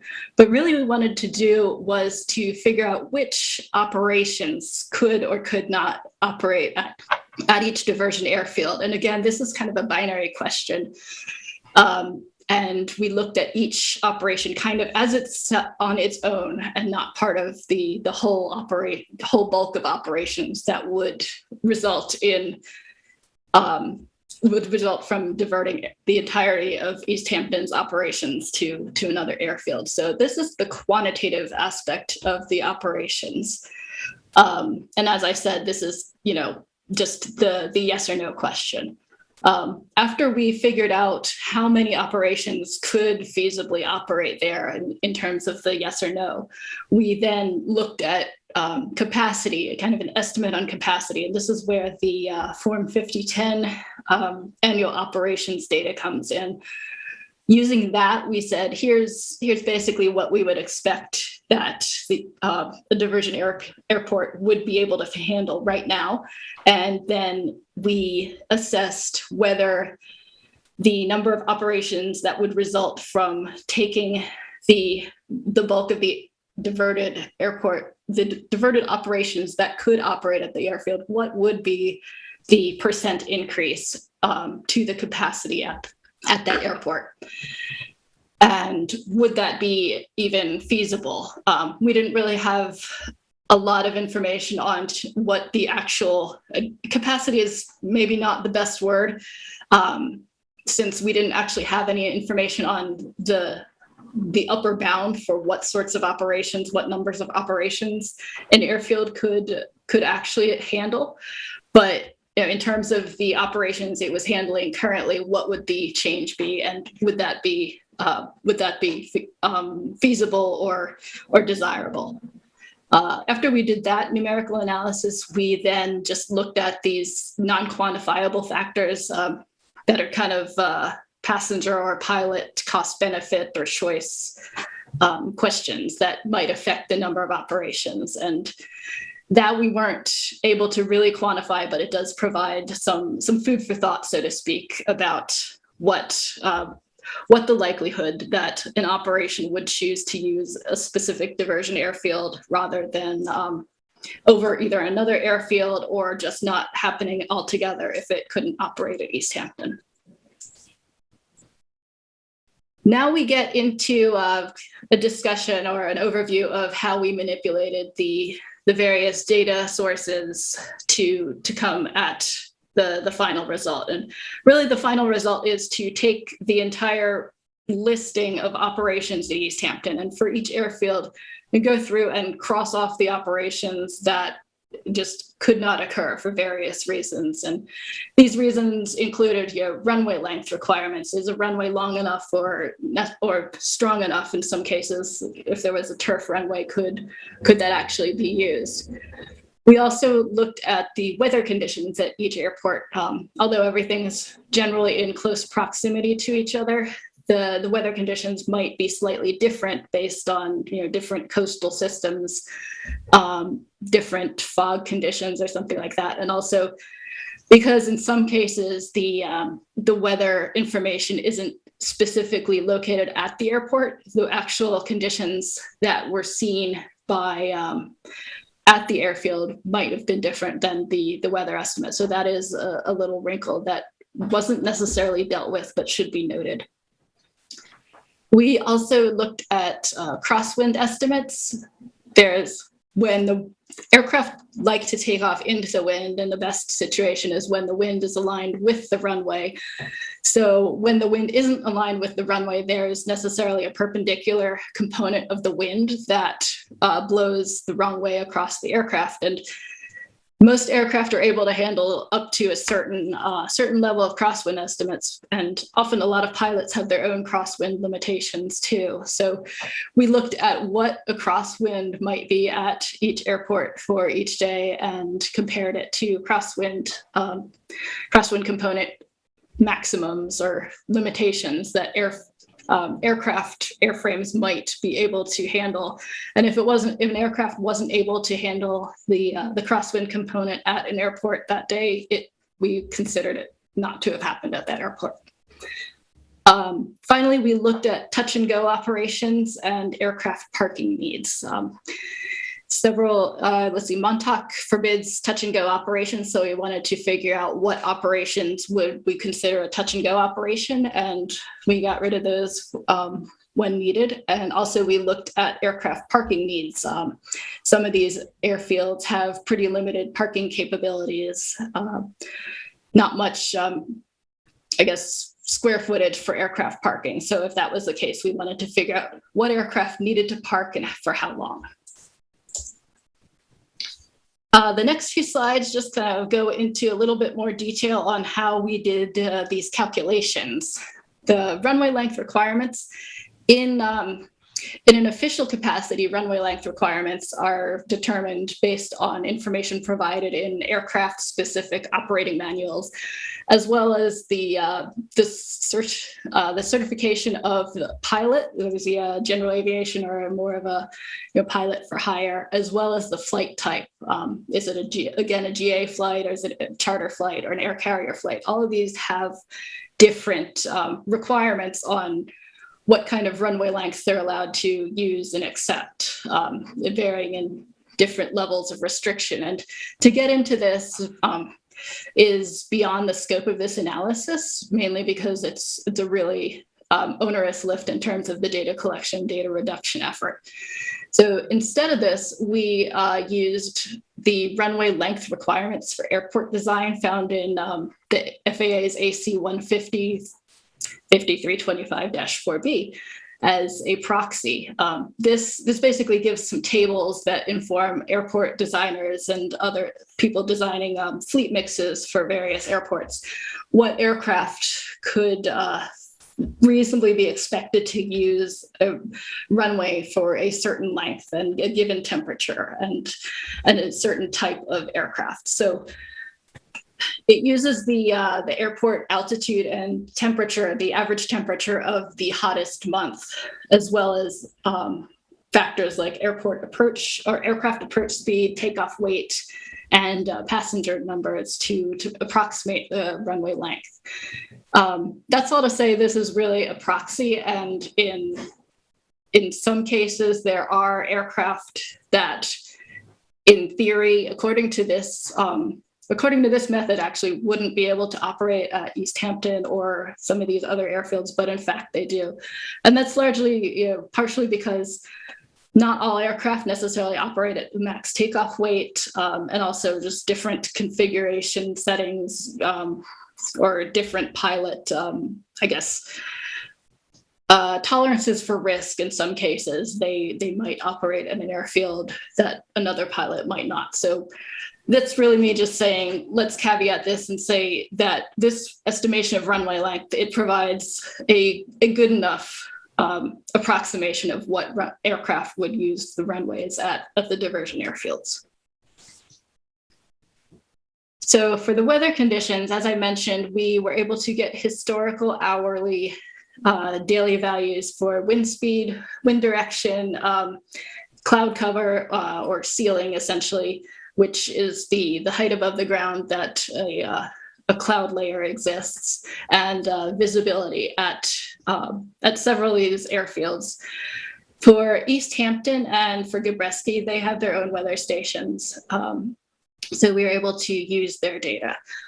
Montauk, Southampton, and Montauk, they don't have their own weather stations, so they rely on the weather reports from nearby airfields. And Montauk and Southampton, they use the data from East Hampton and from Gabreski. So since we already had those, we looked at the weather reports from those two sites and selected the less restrictive conditions. So for example, if for Southampton, the Gabreski was reporting maybe a 3,000 foot ceiling, but East Hampton was reporting a 2,800 foot ceiling, we would select the 3,000 foot ceiling because this would give us a higher aircraft count and give us a more conservative estimate of the flights that would operate there.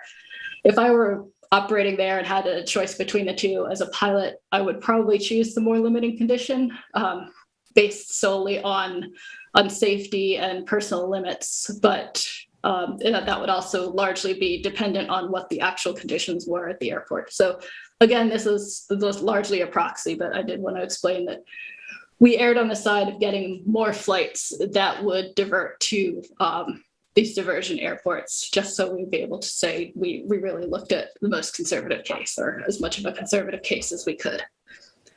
And for Montauk, it's nearby airfields that it draws weather information from. That's Groton Airport and Block Island. So once we had kind of a general, and then we averaged the hourly reports to provide an estimate for each day to make this a bit more manageable of an estimate.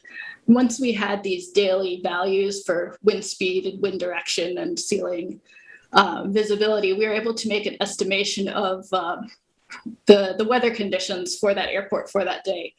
And in general, you've probably heard pilots and others talk about VFR and IFR, and that's visual flight rules and instrument flight rules. And visual flight rules largely means that pilots operate by looking out their windows to avoid other aircraft, while IFR, very simplistically, is air traffic control provides more guidance in terms of avoiding other traffic obstacles, terrain, etc. So that's basically a proxy of, are we going to need to use these instrument approach procedures that I talked about earlier? And if so, how low can you go before you're not able to operate at an airport? Then basically it's just a filter for what operations can occur in less visibility, less great weather. Again, I think I mentioned earlier that we didn't really account for what the actual conditions are at an airfield. These weather reporting stations, specifically, especially the ones where the airfields use slightly more remote weather that may not accurately represent the weather at the airfield. So that is a little bit of a wrinkle. There may have been more aircraft operations that might not have occurred because the weather is actually worse than we had estimated it to be, or in some cases we might have been overly conservative with the weather and there might have been more operations. But the hope is really it kind of averages out, and this just provides a general idea of what the effects would be of weather. Continuing in the vein of weather, I briefly touched on this crosswind concept, and this graphic kind of provides a little bit of an idea of how crosswind components are calculated and what it actually is. So to figure out what the crosswind component at an airport would be, we calculated the difference between the wind direction and each of the runway headings. And aircraft the aircraft will necessarily operate with the smallest crosswind angle. So we took the minimum wind angle from the direction of the runway and used that to calculate a perpendicular crosswind component based on this smallest angle and the existing wind speed. And we called that value the day's crosswind component at that airport. And then we also gathered estimations of the maximum crosswind component that each aircraft model could theoretically support. again, these crosswind components, much like the runway requirements, really are governed by the aircraft operating handbooks and also personal pilot, or not personal, but pilot personal limitations. So we weren't really able to dig into all the different aircraft handbooks to dig out all the crosswind components. But another advisory circular, the Flight Test Guide for Certification of Part 23 airplanes, which really, that covers a lot of the bulk of the aircraft that are flying. Aircraft really should be able to handle maximum crosswind components of about 2/10 their stall speed. So we were able to get stall speed data from the FAA data sets, as well as from aircraft manufacturers. And using that, we estimated what maximum crosswind component that each aircraft model would be able to handle. And again, this is just an estimation, since some aircraft are certified to be able to handle much higher crosswind components. Some pilots would choose not to operate in such in high crosswinds, and so on and so forth. But again, it just provides an example. So what we said was, if an aircraft's max crosswind component exceeded the airfield's crosswind component exceeded the airframe's, the aircraft's crosswind component, that operation didn't occur at that airfield during that day. Next, we looked at touch and go operations. And just quickly, a touch and go operation is usually done in a training capacity. Aircraft will come down, land on the airport, or land on the runway, and then take off without coming to a full stop.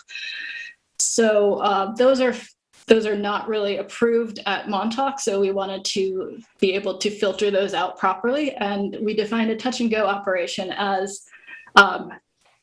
for one unique aircraft identified either by tail number or call sign. If an operational pair consisted of an arrival and a departure, and the time difference between those two was 3 minutes or less, we called that a touch and go. And we used a similar process to identify aircraft that might require parking. So again, a unique aircraft identified by tail number or call sign, if an approach or an arrival and departure pair was separated by less than 1 hour, we said, okay, it probably doesn't really need parking. It'll just pull over to the side and discharge its passengers and then go off and do its thing or something like that. So we then also looked at aircraft that were arrival and departure separated by anywhere between 1 and 3 hours. We said those require some form of short-term transient parking. We also looked at overnights, and those had the time difference or they were separated by a day or more. And they also were, so they would arrive on one day and depart on another day in terms of calendar years or calendar days. And they also had, they were separated by more than 3 hours. And then longer term parking was aircraft arrival departure pair that didn't stay overnight, but had more than 3 hours between the arrival and departure. And so that's how we looked at what aircraft operations would need parking. But we also looked at satellite photos of each airfield to provide some kind of estimate of what sort of physical parking space is available at each airfield, and how much parking would it be reasonable to expect that the airfield would be able to provide. One thing we didn't look at was the based aircraft. So aircraft that essentially live at an airfield.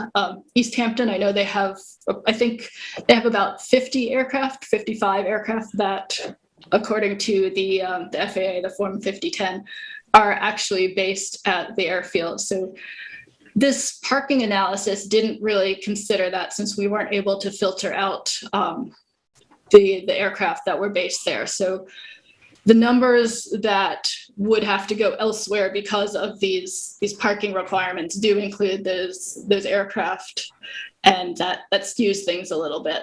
But again, that was a little bit of an extra lift that we weren't able to accomplish for this analysis. Okay, so that was the data reduction.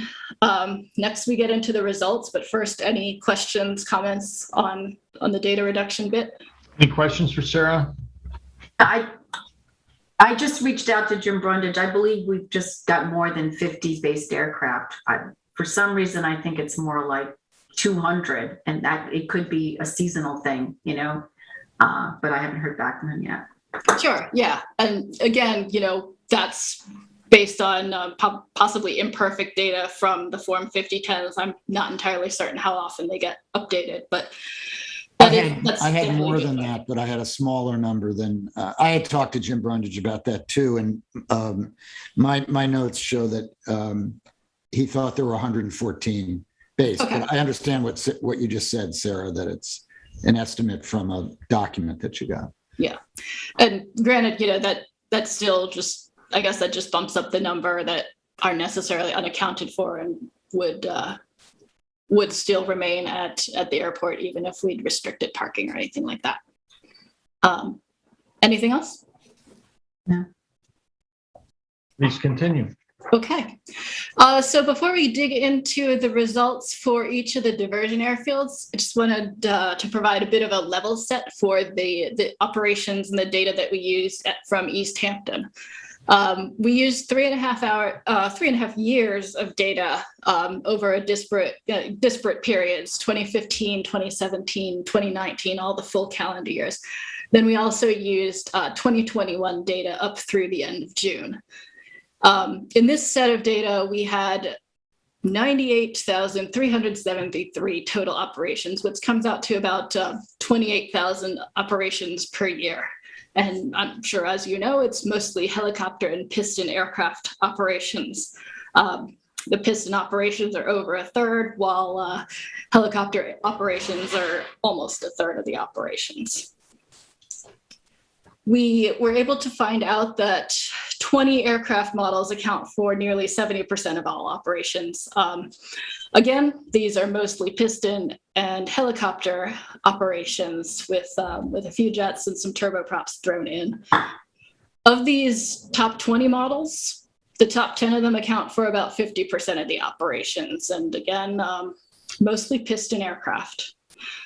And as we've found doing the analyses for you over the years and also just collecting this historical data, you have a very cyclical operation. You know, all of your operations largely occur between the May to September timeframe, and we were able to identify that August is pretty much the peak month. And on balance, that seems to account for about a quarter of the annual operations. So that's kind of an important point. I'll be using that 25% of operations in a peak month for some estimates later on. So that allowed us to kind of level set the operations and provide a quick and dirty calculation of peak operations. So next, we get into the results for the diversion airfields. For each airport, I'll be going over first the limitations, not only the restrictions that some of the airports have applied, but also what some of the runway type limitations, parking, other limitations might be. Then I'll discuss feasible operations based on these limitations. What's the count of aircraft that could possibly operate at each airfield? In some cases, there are a couple options of how you want to slice and dice the data following kind of a feasible, the basic feasibility results. You'll see these in Montauk when with the helicopters requiring prior permission or the jets requiring prior permission. We took a couple different looks at those, and that's the additional analyses. Next, we got into a general discussion of, and again, capacity is probably the wrong word, but existing operations estimates and how supporting the feasible operations at that airfield would necessarily change the operational amount at each airport. Then finally, we got into the squishier limiting factors. Would the passengers necessarily want to operate there? First up, we have Montauk. It's privately owned, but it is a public use airport, so people are able to use it without calling up and asking permission. It's got about a 3,200 foot long runway, and based on the analysis we talked about earlier, in general, we said that it was able to support aircraft with a maximum takeoff weight of 12,500 pounds or less, and also less than 10 passengers. The airport owner restricts touch and go operations as well as nighttime operations and requires jets and helicopters to have prior permission to land. In addition to requiring prior permission and forbidding nighttime operations, helicopters are not allowed to operate between sunset and sunrise. Montauk's got a couple of instrument approach procedures, but the sensitivity and the limitations, the minimums associated with those, there's a limitation on IFR conditions. So under certain weather conditions, some aircraft are able to fly into Montauk with certain cloud visibilities, but once the ceiling and the visibility or visibility get too low, the operations would not be allowed. So we assumed that aircraft would not operate, and I am blanking on the actual requirements, but there is a threshold of visibility that aircraft would not operate at Montauk based on this assumption. As you can see in this satellite photo, there's pretty limited parking availability. So we did kind of a look at what the parking availability might be and made some estimates based on that. And also there's no fuel or maintenance services, which are some of the factors that we considered in kind of the squishier mode choice review that we do at the end of this bit. So in terms of the feasibility of operations at Montauk, and again, this is the binary question. Could an operation, could not an operation occur at Montauk? And after we applied all of these filters, we estimate that about 55,644 operations could occur at Montauk.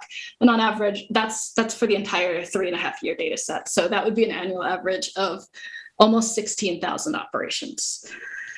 We looked at the jet and helicopter prior permission question here. And in this data sample, as you can see in the table too, it's an average of 313 jets or 6,655 helicopters that would be asking if they could operate at Montauk.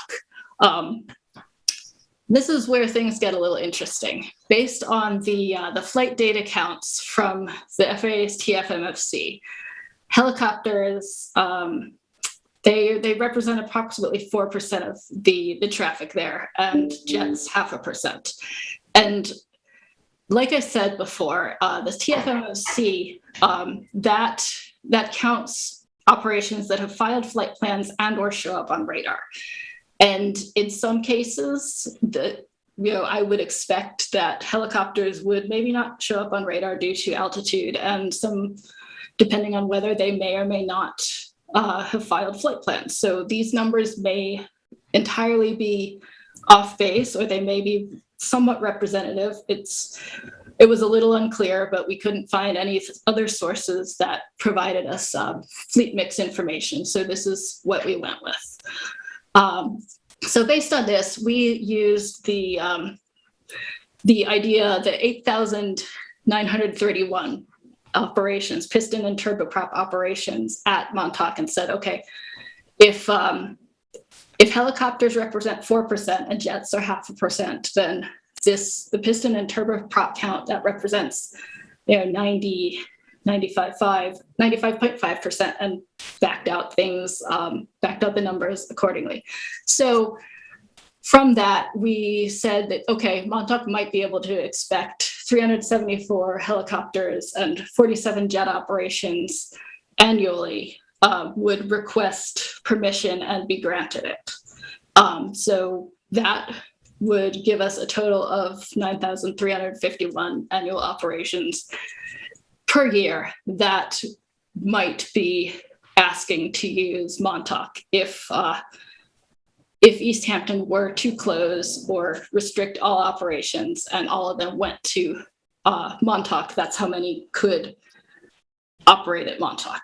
So hopefully, Sarah, can you just go, let's just stay on that for just a moment. Sure. I think this is a really important aspect to the diversion study and trying to really understand what's going on here. So you're saying that out of the total potential, this is the total operational potential of the airport, you could have an average of 15,898 operations, correct?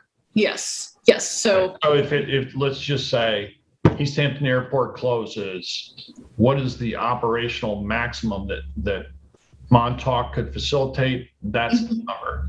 Yeah, that's correct. So, however, we know that capacity and ability are different from actual operations, and they don't necessarily reflect the desirability of that particular location as a final destination. And exactly. So the total operations assumes 100%. We already know that 40% are going west of East Hampton Airport, correct? Right. And only 60% are staying within town. So you've basically gone back and said, well, if 4% of that traffic is helicopters, this is the number that out of the entire total that could end up being diverted to Montauk would be 6,655. Am I understanding that correctly? Yeah, so this is basically saying, okay, if you were to say no helicopters at East Hampton, we would expect 6,655. If they were only to go, if you were to divert the entire helicopter population or operations at East Hampton to Montauk, that. Okay. But as we said before, we already know that 40% of those riding in helicopters don't want to go to Montauk. They want to go to Southampton or points west, right? Yeah, but we took that part. We haven't accounted for that part yet. We talk about that kind of in the last slide on this because we didn't really. I'm jumping the gun, but I just want to make it clear to everybody because some people watching may think suddenly, okay, we're going to get 6,600 helicopters if they close the airport. No, absolutely not. This, that's kind of the demand side. If East Hampton were to close, then, and for some reason, only Montauk were the available diversion airfield, this is the number that would physically be able to operate at the airport. Right. So if it's no Grobeski, no helipad in Southampton, right, no Montauk, et cetera. Exactly. That's like the ultimate worst case scenario. Exactly. Which probably is not very reflective of what would actually happen. No, and we weren't really able. We tried to get into that in a couple slides, but again, because we don't have too much data on passenger choice, and because we're not really, we could use the 60% and just kind of apply that, and perhaps we should have, but it's kind of hard to say where these people are going, and would Montauk be okay for certain people going to a certain percentage of the 40% and not others. Okay, just wanted a little more clarity. Yeah. Can I ask a question, Sarah? So just, and maybe you're getting into it. We also know that East Hampton is very seasonal. Do we know that Montauk is very seasonal as well as far as their operations? Is it pretty consistent with 25% per month is what you had said earlier? Is Montauk consistent with that as well? We don't actually know because we didn't have access to the same sorts of data for East Hampton. I was able to pull some data from FAA information, but for whatever that's worth, it does seem seasonal. I'm not quite sure if it's exactly as seasonal, and because there might be some operations missing from the FAA data, it's a little unclear, but it does also seem to be seasonal. Okay.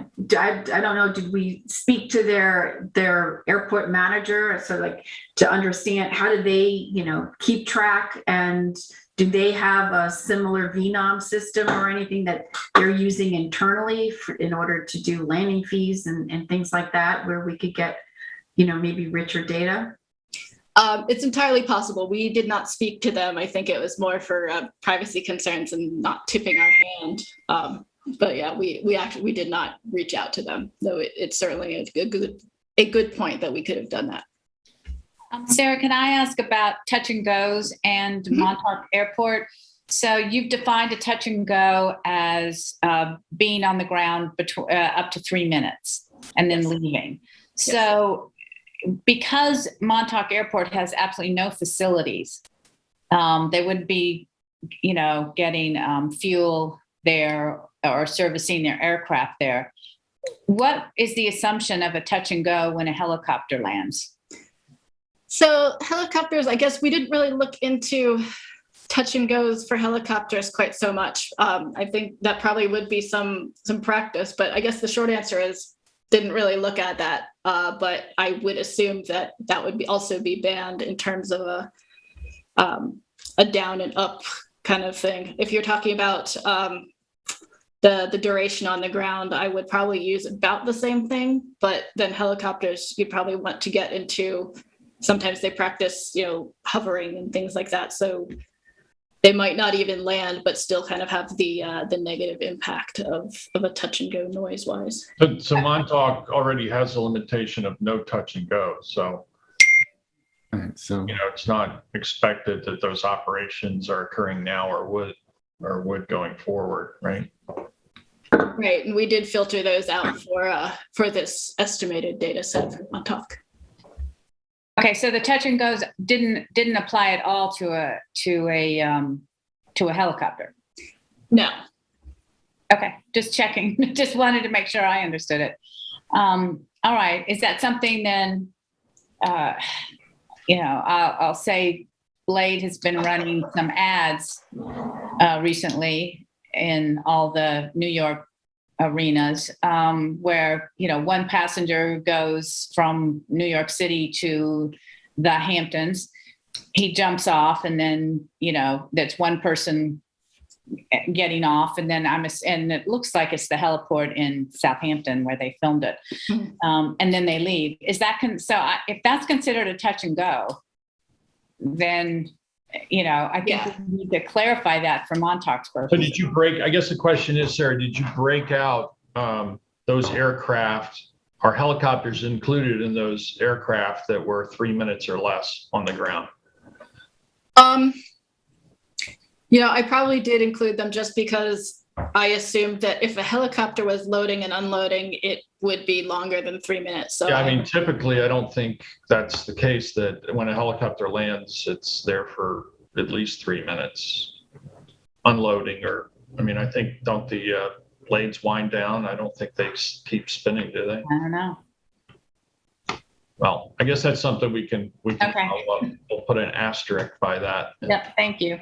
Yeah, I will note that in terms of when we get to East Hampton, I'll talk about it a little bit more, but because there's literally no space other than the helipad at East Hampton, the quote unquote parking limitations were a little bit different. We said 20 minutes for an average of helicopter operations there, which changes the calculus slightly.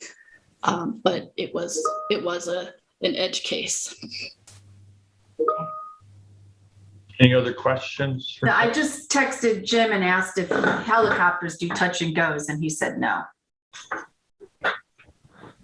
Which makes sense, folks that are practicing, touch and goes, or for their pilot's license, a lot of, it's folks have it as an interest, not as their, job. Yeah, it's part of their driver's ed, if you will. Right.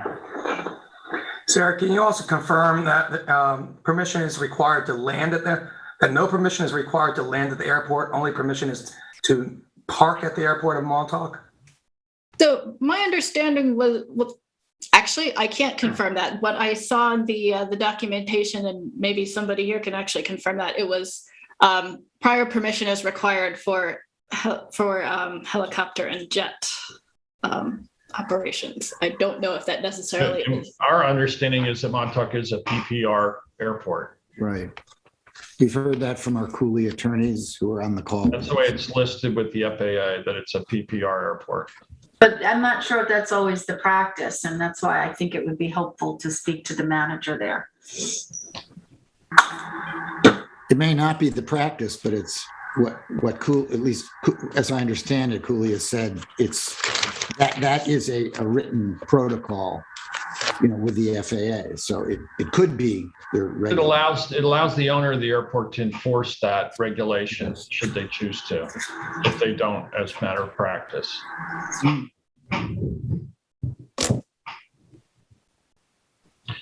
Any other questions before Sarah moves on?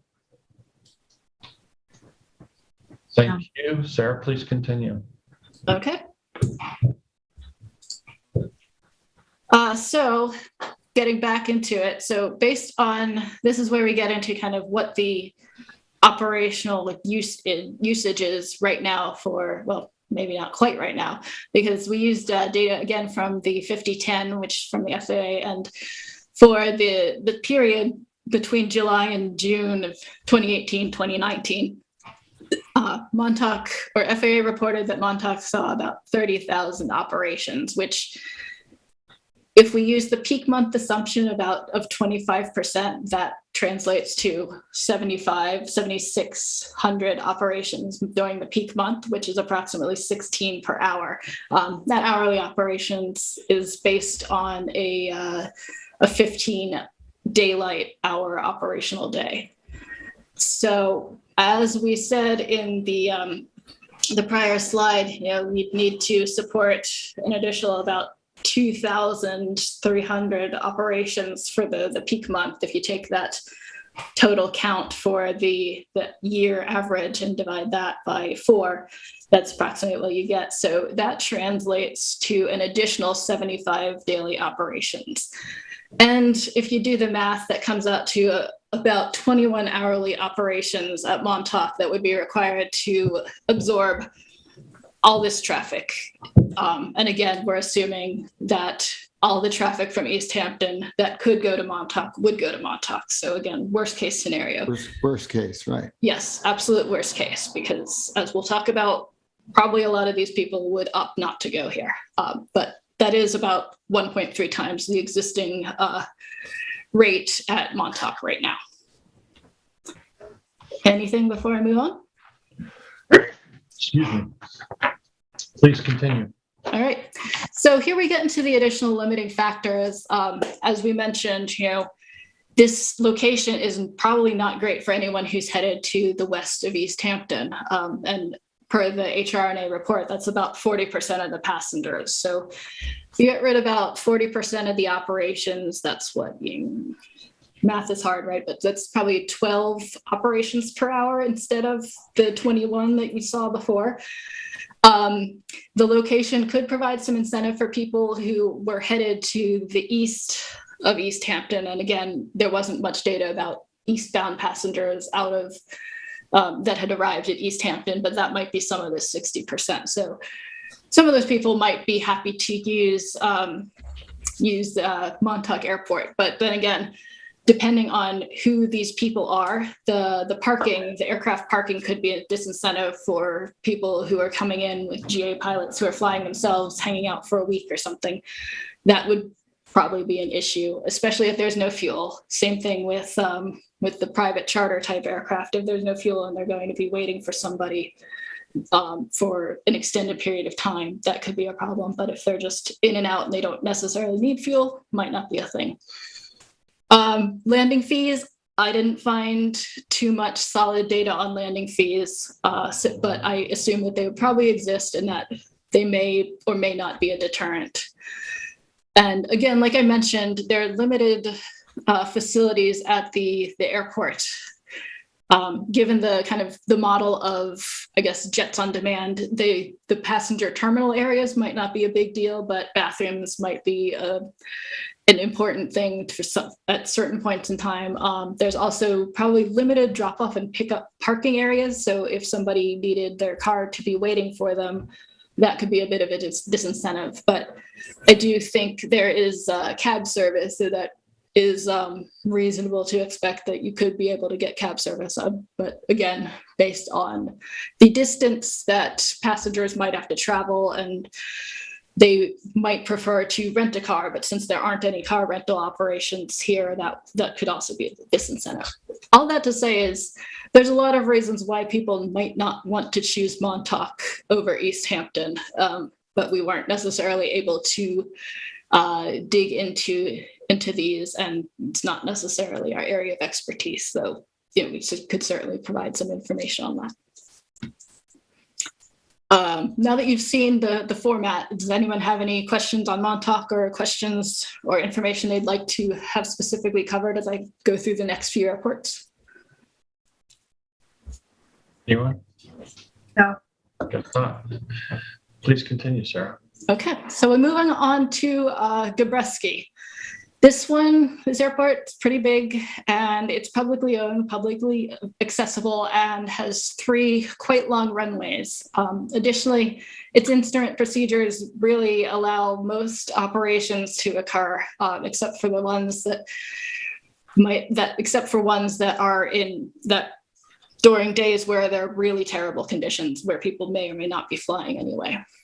So all that to say is Gabreski can really, or operations at, I forgot to change that. Excuse me. For operations at Gabreski, you'd be able to handle pretty much all the operations coming from East Hampton. That's nearly 95, 98% of the operations that currently operate East Hampton could operate at Gabreski, and that's about an average of 28,000 operations. So instead of saying Montauk, it's Gabreski. Correct. So we'll want to make sure we correct that. Yes, I will make a note and I will correct it and send it out to Cooley after this. That's why we called it a draft. So anyway, using the 25% peak month estimation, that's about 7,000 operations in the peak month for this data set. So that basically is to say, again, if East Hampton were to shift all its operations to Gabreski, Gabreski would see about 7,000 additional operations during August, which is its peak month, which translates to about 17 additional operations per hour. Using the same method with the Form 5010 data, in 2018, Gabreski saw about 63,000 operations, and about 16,000 of those were in the peak month, which is about 34 hourly operations. So with this additional operations, we said that based on the data, it would be about 49 additional hourly operations, which is 1.4 times the existing operational rate at Gabreski right now.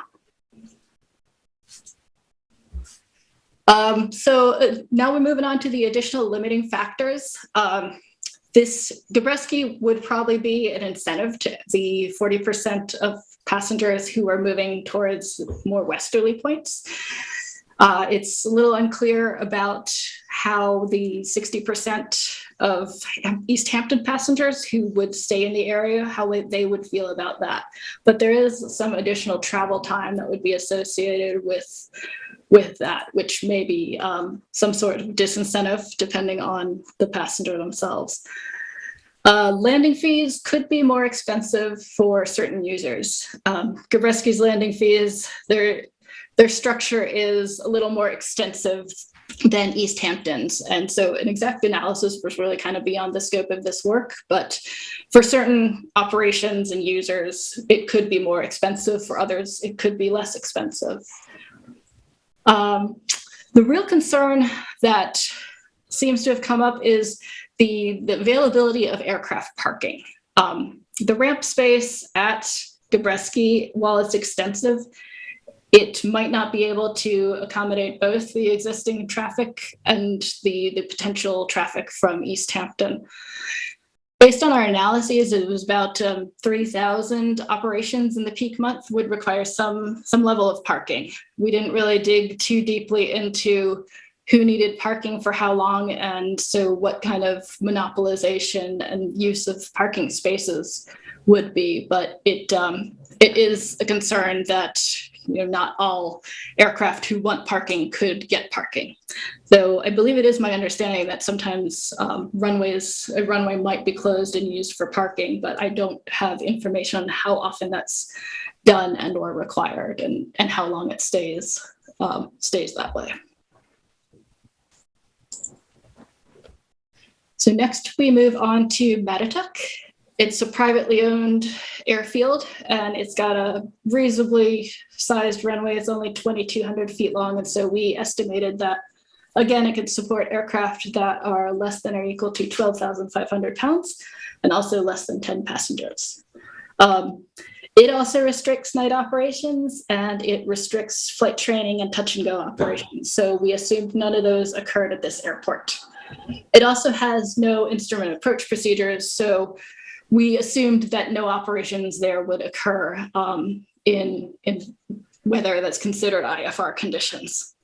As you can see from this satellite photo, there's also very limited parking availability. There are approximately 8 hangars or so that probably are that I assume are used by transients, and then there's a little bit of paved space. There's a good bit of grass area, but I don't know what the suitability is for using it for parking, nor if it would be even allowed. And there are no fuel or maintenance services, so that's probably a pretty big disincentive for a lot of operations. Again, the feasible operations for the entire data set, that's about 52,628. And on average, that'd be 15,300 operations per year. Because of the limited parking availability, we looked at 2 options. One, we said, okay, short-term parking could possibly be handled. And again, that's the under 3-hour count. So when we did that analysis, the annual average shifted down to about 12,600 annual operations. Again, we didn't look at what the actual timing of the parking requirements would be. I'm assuming that because of the cyclical nature and the demand, there would be a lot of people who would basically stack up and have to turn away because all the parking is full, and there is no parking, largely no parking here, but that's the number we did look at. And then for no parking or anyone who is on the ground for less than an hour, the annual estimated additional operations would be about 11,000.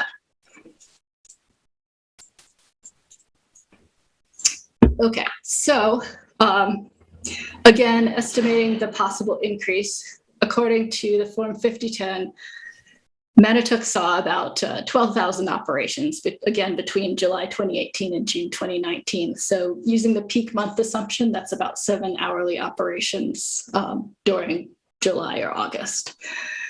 We looked at the operations that are allowed, that are basically able to operate at Montauk. And during the peak month, that's about 4,300 operations during that time, which would move towards an additional 9 hourly operations, or 16, which is about 2.4 times the existing rate. I would pretty much bet money on the fact that Montauk would not be happy with that. Nobody would accept that. You also take 2 ferries to get back to East Hampton. Yeah. So right. Unless you've got a ferry service taking them from the Montauk Airport to Sag Harbor, I don't see that happening either. Although, I mean, the additional travel time, as Kathy said, is a major deterrent, and probably is not a very conducive to, attracting people to go there. Correct, and that's a great lead into this additional limiting factor slide, where the first bullet point is it's basically a disincentive for most East Hampton passengers. It's 30 miles overland, and as Kathy pointed out, requires some ferry travel. Could maybe be a limited incentive for those people who might be headed north of Gabreski, but again, because there's not much parking at all, and there's really limited services, I don't I wouldn't say that anyone would be really excited to use Montauk as their in and out base for East Hampton. So finally, we get to Southampton. It's a publicly owned heliport, but of course it's a heliport, so only helicopters operate there. It is closed at night, and it does have one instrument approach procedure, but that limits it really to just only the really most, it limits that operation. So it only allows you to go down to a certain level of visibility and cloud cover. As you can see from the satellite photo, the heliport really is just the helipad. There's a little bit of area down at the bottom for parking and things like that, but there aren't any services other than apparently a porta potty, from what I could tell. Because there's just really that one pad, we assumed that the helicopter really couldn't wait very long on the pad without deterring other operations. So in terms of parking, we cut the interval down to 20 minutes and assumed that any helicopters remaining longer than 20 minutes would require some kind of parking and therefore wouldn't happen at Southampton. And then there are no fuel or maintenance services. Not entirely sure how much that would affect helicopters, but that they don't exist, so it would possibly limit some of the operations. In terms of the feasibility operations, if East Hampton were to close and Southampton were to get a bunch of their helicopter traffic, because only helicopters operate there, that's only about 28% of the East Hampton operations. And once you apply the other limitations that we just mentioned, that's a total of about 23,000 operations over the entire survey period, which is about 6,500 annual operations on average. When we looked at the listing of the operations that would occur or would possibly occur at Southampton during this time, the peak month, we saw that it would require support for about 2,300 operations in the peak month, which translates to an additional 5 hourly operations. From the Form 5010 data, we saw that during October 2015 through September 2016, there were only about 400 operations listed, which is about 3 daily operations. Because this data is reasonably old, I don't know how accurate it is, but the fact remains that it's kind of a limited operation. So adding 5 hourly operations to that would significantly increase the operational rate from 3 daily, allegedly, to 5 hourly. Moving on to the additional limiting factors, its location could be a disincentive for some people. It's, as you know, the end of a peninsula near a residential area and a park area. I don't know what the availability of getting rideshare cab service down there. Clearly, you can get picked up by people, but there's some limitation to that, and there are also pretty limited services. So any questions on the diversion field analyses? Any questions? Please continue, Sarah. All right, so this next section, we discuss the potential operational limitations that East Hampton could consider applying. We looked at 12 different operations. A lot of them were based on some of the prior limitations and restrictions that the other airfields have applied. And we also looked at restrictions based on aircraft type. So we looked at engine type, limiting jets or helicopters, aircraft size, weight, passenger size, and then parking limitations. Obviously, the full closure would reduce annual operations the most, but aside from that, we saw 2 operations that would possibly reduce the annual operations by over 10,000 operations in general, and those are limiting jet and helicopter operations, so no jets or no helicopters at East Hampton. And then the other one was eliminating all parking. So that basically says anybody who's on the ground for more than an hour, that operation, we would assume it didn't occur. There are definitely concerns or problems with that one, so we didn't really discuss that too strongly. But other operations that could reduce, or other options that could reduce the operations, this time by about 9,000 annual operations, were ones to only allow short-term parking, so no overnights, or to limit aircraft by their approach speed, which generally goes with, which goes somewhat with aircraft size, and also to limit operations by weight and number of passengers. In order to limit jet operations, that would require the redistribution of about 4,300 jet operations annually. So where would they go? Jet operations really are only feasible at Gabreski and a little bit at Montauk. Montauk can really only accept the smaller jets. And also because jets are required to have prior permission, the actual acceptance rate would probably be up to the owner's approval and what kind of goals he or she they have for the airport. So for Gabreski to accept all these 4,300 operations during the peak month, that would be about 2 additional hourly operations. So if you recall, Gabreski had about 34, 35 hourly operation before any additional East Hampton traffic. So that would be about 37 hourly operations. Montauk doesn't really have a lot of jets, as we discussed. It was about 0.5% of its operations, according to the Form 5010 data and the TFMFC counts. So if we added 100, we assumed that 100 yearly operations would get into Montauk, that would be about 1 operation during a peak month, which I guess may or may not be acceptable to the owner and to the airport. So Sarah, Yes. with regard to jets potentially landing at Montauk, was there a breakdown of the size of the jets out of the total number that might be potentially displaced from East Hampton if it were to close or be restricted? So we didn't. I understand it that runway is really quite short and only very marginal, and so any jets landing there, I think, are quite small, are they not? Right. We didn't actually look at the breakdown. It's certainly something we could do. But yeah, any jets that would be there would be only the very smallest. What is the size of the very smallest jets that we're talking about? What do they look like and what do they weigh? Kurt, can I ping you to handle that one? Sure, and I apologize if I turn the camera on, it's sideways for some reason. Kurt Hiller, what I would say is something like the Honda Jet or the Cirrus.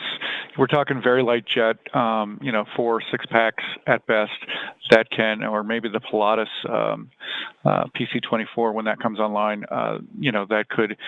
They're less than 12,500 pounds and conceptually could do it. And I guess I stress with all of this is, when we're talking about these diversions, we're talking about the induced demand or the demand, if it all held equal, that would go to these airports. We're not really getting at, in this study, whether these airports could actually or would actually be able to absorb them. Does that answer your question? Yeah, thank you. I mean, I've seen the smaller end jets at East Hampton Airport. They're considerably smaller. They're only somewhat larger than some of the prop planes that we see. As you said, 4 to 6 passengers max. These are not particularly large aircraft, and all the larger jets, my understanding, would not be able to land at Montauk. It's just not feasible given their length of runway. Yeah, so if I could touch on what something Sarah covered earlier in the methodology, the advisory circular for airport design, which we use as a proxy for this analysis, since we didn't have the resources or the time to actually, go running down all of these things. It's a pretty broad range from 12,500 pounds to 60,000 pounds. We're talking jets that are either lower than that or right at that bottom edge of that, and therefore their runway length requirements are at the lower edge of things, including what East Hampton can accommodate, in the 4,300 foot. But, in general, if you're wanting to get up to that upper end of things, you're wanting a runway of somewhere in the 5,600 to 6,000 foot range for a sea level airport during normal moderate temperature conditions. So it's a broad range, and it ultimately is up to the pilot in command, the operator, the operating handbooks, and so on and so forth as to whether the actual operation could be done or not. Thanks, Kurt. Any other questions at this point? Why don't you continue, Sarah? All right. So we did a similar analysis, a little more complicated, for helicopter operations. If all helicopter operations from East Hampton were to go elsewhere, that would be about 8,000 operations that would be displaced and have to be redistributed.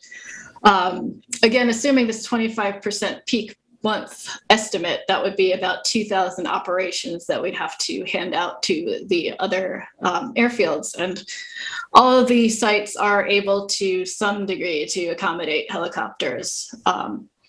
Most of the operations would really just end up at Gabreski because of these limitations at other airfields, probably also because of the more convenient location for passengers at Gabreski. But at Southampton, as we said, the data we were able to find was set the operational tempo at about 3 per day during the peak season. So if we triple operations to about 9 per day, that would account for 279 of these peak month operations. Since Montauk has a low number of helicopter operations based on the data that we were able to provide, we made a similar assumption, said, okay, well, can they handle about 1.5 operations per day, which translates to 47 operations. And then for Montauk, we added an additional hourly operation during the peak month, and that got us to another 484. So summing all that together, there are about 19,000 additional helicopter operations that Gabreski would have to support. And that's an additional 2.5 hourly operations, bringing them to about 36, 37 helicopter operations total. So that basically covered the cases where helicopters and jets would be limited from operating at East Hampton. And this slide continues that discussion to say what would happen if East Hampton were closed altogether. So in addition to those jet and helicopter operations and their relocation that we previously talked about, we'd have to redistribute about 16,000 annual operations consisting of piston, turboprop, et cetera, operations. And because you can't distribute fixed wing operations to Southampton, we only have 3 airports that we could distribute to. We also didn't want to assume that we could evenly distribute operations amongst the airfields, because obviously we can't due to size and other considerations. So we did kind of a general portioning out of operations. One thing we could have done was probably a more deep dive into which operations could go where, and kind of put, I guess, move the chess pieces, so to speak. But we just kind of said here, based on what we think might be able to support, we said, could Montauk support an additional 20%? If so, that would be about another 3 hourly operations. 9 or 10% at Montauk would be about 8 operations per day.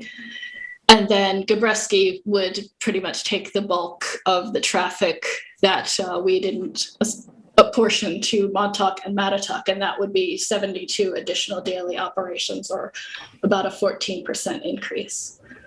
So when you total everything up, the jets, helicopters, and all these, the piston turboprop, at Montauk, you might expect 21 hourly operations total to support not only the Montauk traffic, but, this is additional operations. So 21 additional operations to support the airport closure at East Hampton, 44 at Gabreski. Montauk would be about an additional 7, and Southampton would be half an operation per hour. We also looked at possible parking limitations at East Hampton. We looked briefly at eliminating all aircraft parking, which would reduce operations by about 10,000 or 12,000 per year. We also looked at eliminating overnight parking, or basically only allowing short-term parking.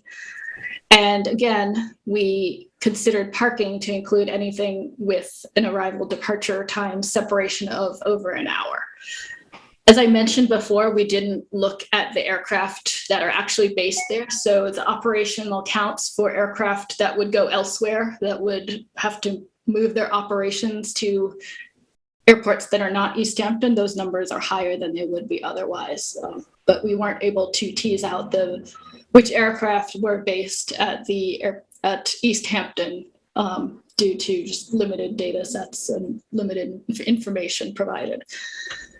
As I mentioned, if we got rid of all aircraft parking, we could reduce the annual operations by about 12,000 operations annually, but I think that would probably have some significant economic impact as to why the airport is even there, since people would be largely limited to just popping in, dropping people off, and zipping back out again. We also looked at eliminating overnight parking, and that would relocate about 5,600 operations annually. Because of overnight parking availability, most of these operations would have to go to Gabreski, since there's really limited availability at pretty much every other airfield. And again, we didn't differentiate between aircraft that were based at East Hampton and people who literally were just coming in for an overnight or a week or something like that. So that's kind of an important point, in that some aircraft would be parking overnight if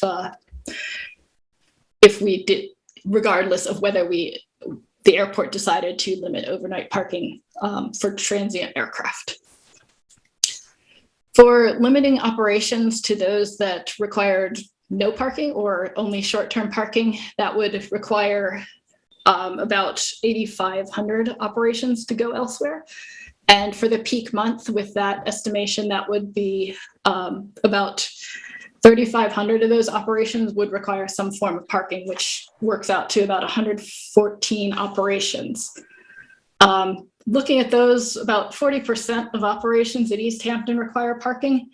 And because we don't really have any information on Gabreski and how many people stay there for what we call parking requirements, we just use this 40% rate. And based on that and the operational data for Gabreski, that's about 209 operations requiring parking during the peak month, which would basically work out to needing to provide parking for 323 daily operations. And again, we didn't look at the duration of these operations, how long people would need to stay there, and what kind of parking services would they need.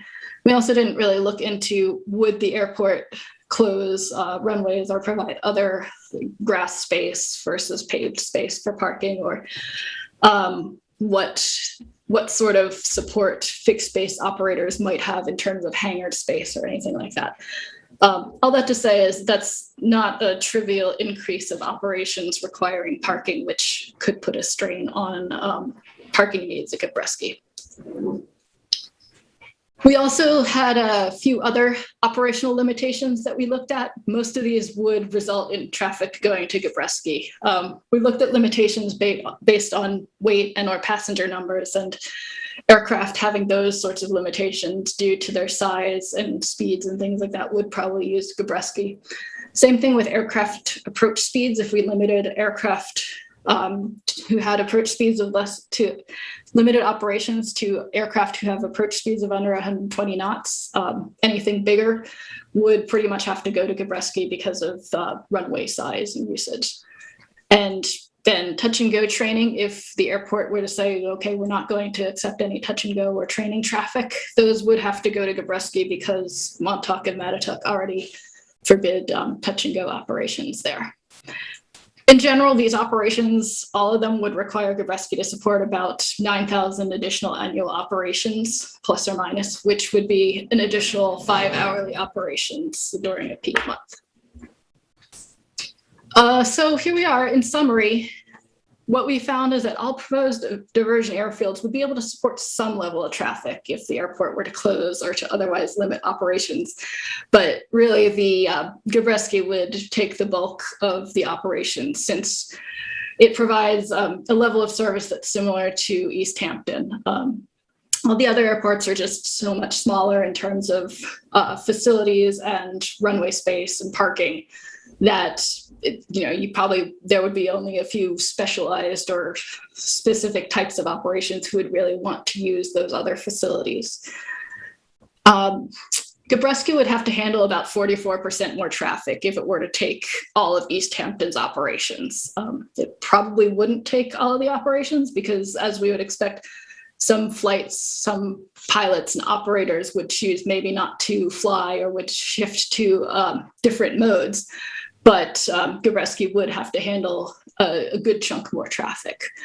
At that airport, the limiting factor is probably airport parking, but again, we didn't really dig into parking availability at each of the airfields too deeply. At Montauk, they could take a limited number of East Hampton operations. If it took all the flights that could operate there, that would be a 34% increase in traffic. But again, because of its location and as we've discussed and mentioned, not quite half of the people who fly into East Hampton go westward, which would probably take out a good number of people who would select Montauk. And then Mattituck and Southampton, they really don't have the ability to support too many operations, specifically Mattituck. Southampton, there might be more operations that would be interested in going in and out of there. I'm not entirely certain what sorts of requirements and facilities Blade passengers and whatnot need if it's really just a in and out and hop into a car or not. And finally, this is all just kind of an estimation. There's a couple other factors that we didn't really dig into. We tried to touch on them very briefly in a way that said, these are some factors that will likely reduce the number of operations that would occur if the airport were to close or to otherwise limit trips. So several passengers probably would elect to not make these trips or would switch to other modes of transit or something along those lines. And so we would guess that additional research regarding passenger choice and cost benefit analysis would probably be necessary to really fully understand the number and types of operations that would result. But we hope that this presentation at least gives you a sense of the number of operations that would possibly be, as Kurt said, an induced demand that would result due to potential closure or otherwise limiting operations at East Hampton. Thank you, Sarah. Again, going back to the study, this is reflecting a worst case scenario based on the capacity and availability of area airports to absorb diversion from East Hampton and to what degree. As has been discussed, there are a number of other additional factors that would likely reduce, in some cases maybe considerably, the number of operations that would actually occur at these other airports due to limits of parking of aircraft, rental car services, fuel, and other amenities. I think one other factor, and again, the 60-40 split, I think, is important to consider as well, because if 40% of those using the airport were not planning on staying within the town and going to points west anyway, impacts on our other airport in East Hampton, Montauk, could be significant. Additionally, I would note that my recollection is from the economic study that it revealed that roughly 50% of those questions said that if the airport were to close, they would find alternate means to come to East Hampton. So that reduces that 60% to 30%. And again, I think while we've looked at what the worst case scenarios are, it might behoove us to try to take a look at all these various factors and again, do a review and try to conclude what the most likely outcomes would be as well, versus what could ultimately theoretically be possible. So that's my take on the study and my, I guess, encouragement to the board to maybe consider some of those aspects. If I may, this is a tremendous amount of work and a great effort went into it. And you did a very thoughtful analysis, Sarah, and I really appreciate it. And I think from my perspective now, I'm hoping that we could interview the managers of the different airports and just, maybe fine tune it, because I'm not sure if 4% of all operations are helicopters in Montauk. That number may be higher. And if we speak to Helen at the Montauk Airport, we can get a better sense of that. I know they have a higher landing fee for helicopters than we do in East Hampton. And also, some of the numbers for the Southampton heliport seemed, a little off. And again, we could reach out, directly and see if we can get that information from Southampton. I think it's Southampton Village, and maybe they'd help us. And speaking to Jim Brundage and speaking to the FBOs, to Peter's point, we can do it based on the numbers and all of these conditions. And obviously, again, really thoughtful the way you did it. But what's the practical? What's the most likely? I would like to have that information moving forward, for the decision-making process. Well, I want to just say I'm impressed by how comprehensive the report is, and also by your candor about what you could do, what you were, I don't want to say guessing at, but what's harder data and what's less firm data. It's very helpful, and I think we do need a little bit more fine tuning and a little time to sort of absorb this. But I think this is a really helpful step in this re-envisioning process, because it enables us to substitute facts for fears. There's a lot of emotion and fear about what might happen with the airport, and this is really a very good step forward based on quantitative data as good as you could get. And I appreciate your disclosing all the sourcing when you were trying to approximate or estimate. But I think it's a very good piece of work, and I really appreciate it. HMMH has been a good firm for us for years, and this is, I think, a very fine report. We've got a lot of thinking to do about it, of course, but it's a really constructive step forward, and I think a good basis for a deliberative process that will continue. So thank you very much. Thank you. Appreciate it. Any other comments or questions from the board at this time? No, I agree with Kathy's commentary as far as interviewing some of the airport managers to try to go from the 30,000 foot view on it to try to get right into the sources of how the everyday actions are. I think that would be important as far as how we move this draft forward on there. So I completely agree with that. But as far as mining some of the data that you could get, and also seeing that there are other locations, within, areas of the town of East Hampton, and then also very close here that could also support other airport operations, is very important to let others know that not Montauk and just East Hampton, we have to be aware of. Anyone else? if I could, the only suggestion or comment I'd make is in talking about this, we really want to caveat that this is what the created demand would be for those other airports. We really don't make any representations, and I think I'm hearing you suggest that we should try to get at it of whether these airports could actually absorb anywhere near these levels of demand. And that would involve, a lot more talking to the other managers that, we felt constrained to do for privacy and not tipping hand considerations, et cetera.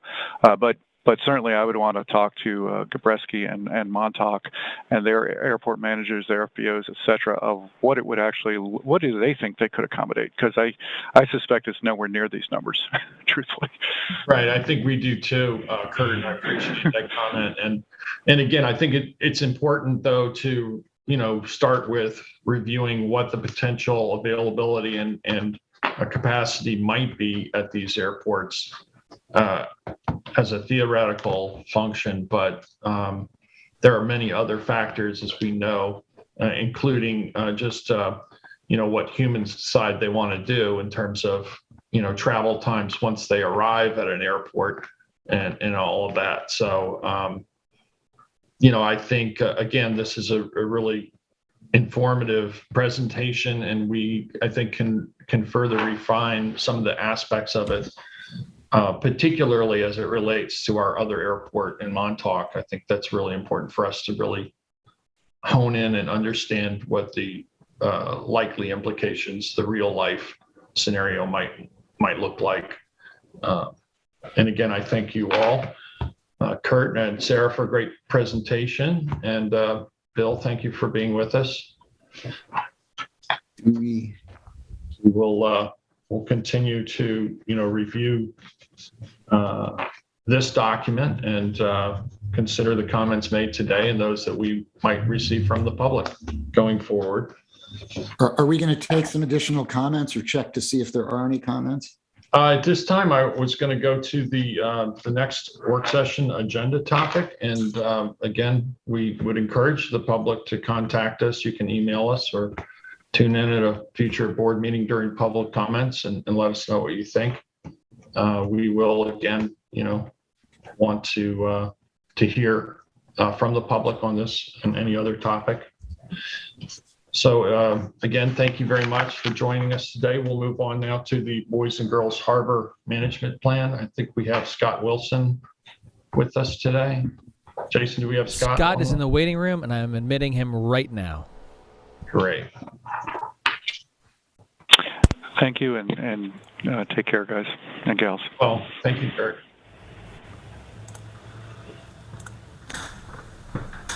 Thanks, Town Board. Let's see. Let's start my video. There we go. Welcome, Scott. So I'm here to talk about the Boys and Girls Harbor Management Plan proposed revision. I shared a copy with the town board. It's available at the town clerk's office. It's also available on the town's website. In fact, both versions are available, this proposed revision and the original. So the town board actually adopted a resolution to acquire Boys and Girls Harbor back in July 17, 2008. And then subsequently they adopted a management plan on July 15, 2010. And almost a year later, on May 26, 2011, we finally acquired the property. Yes, that's a little unusual. Generally speaking, we don't adopt a management plan before we actually acquire the property. This was a unique case. So in the creation of each management plan, the goal is to capture the property in its current state and describe future plans, resources, and goals. And sometimes things change over the course of time, and therefore it becomes necessary to revisit these plans. So the screen that I shared that you could see on there, you could see a number of structures, or I hope you could see a number of structures on there. The property, when we acquired it, had 18 structures from bunkhouses to mess halls to a swimming pool. If I switch over to the 2021 aerial, however, you could see at this time that all the structures have been removed from the site. And as a result, we thought it was time to review, revise, and update the plan. Now, the majority of the modifications, if you had a chance to take a look, were related to removing language that is no longer relevant, such as language pertaining to being in contract since we finally acquired the property, or referencing various buildings and possible uses, which was actually throughout the entire document. We discussed structures, buildings, possible uses.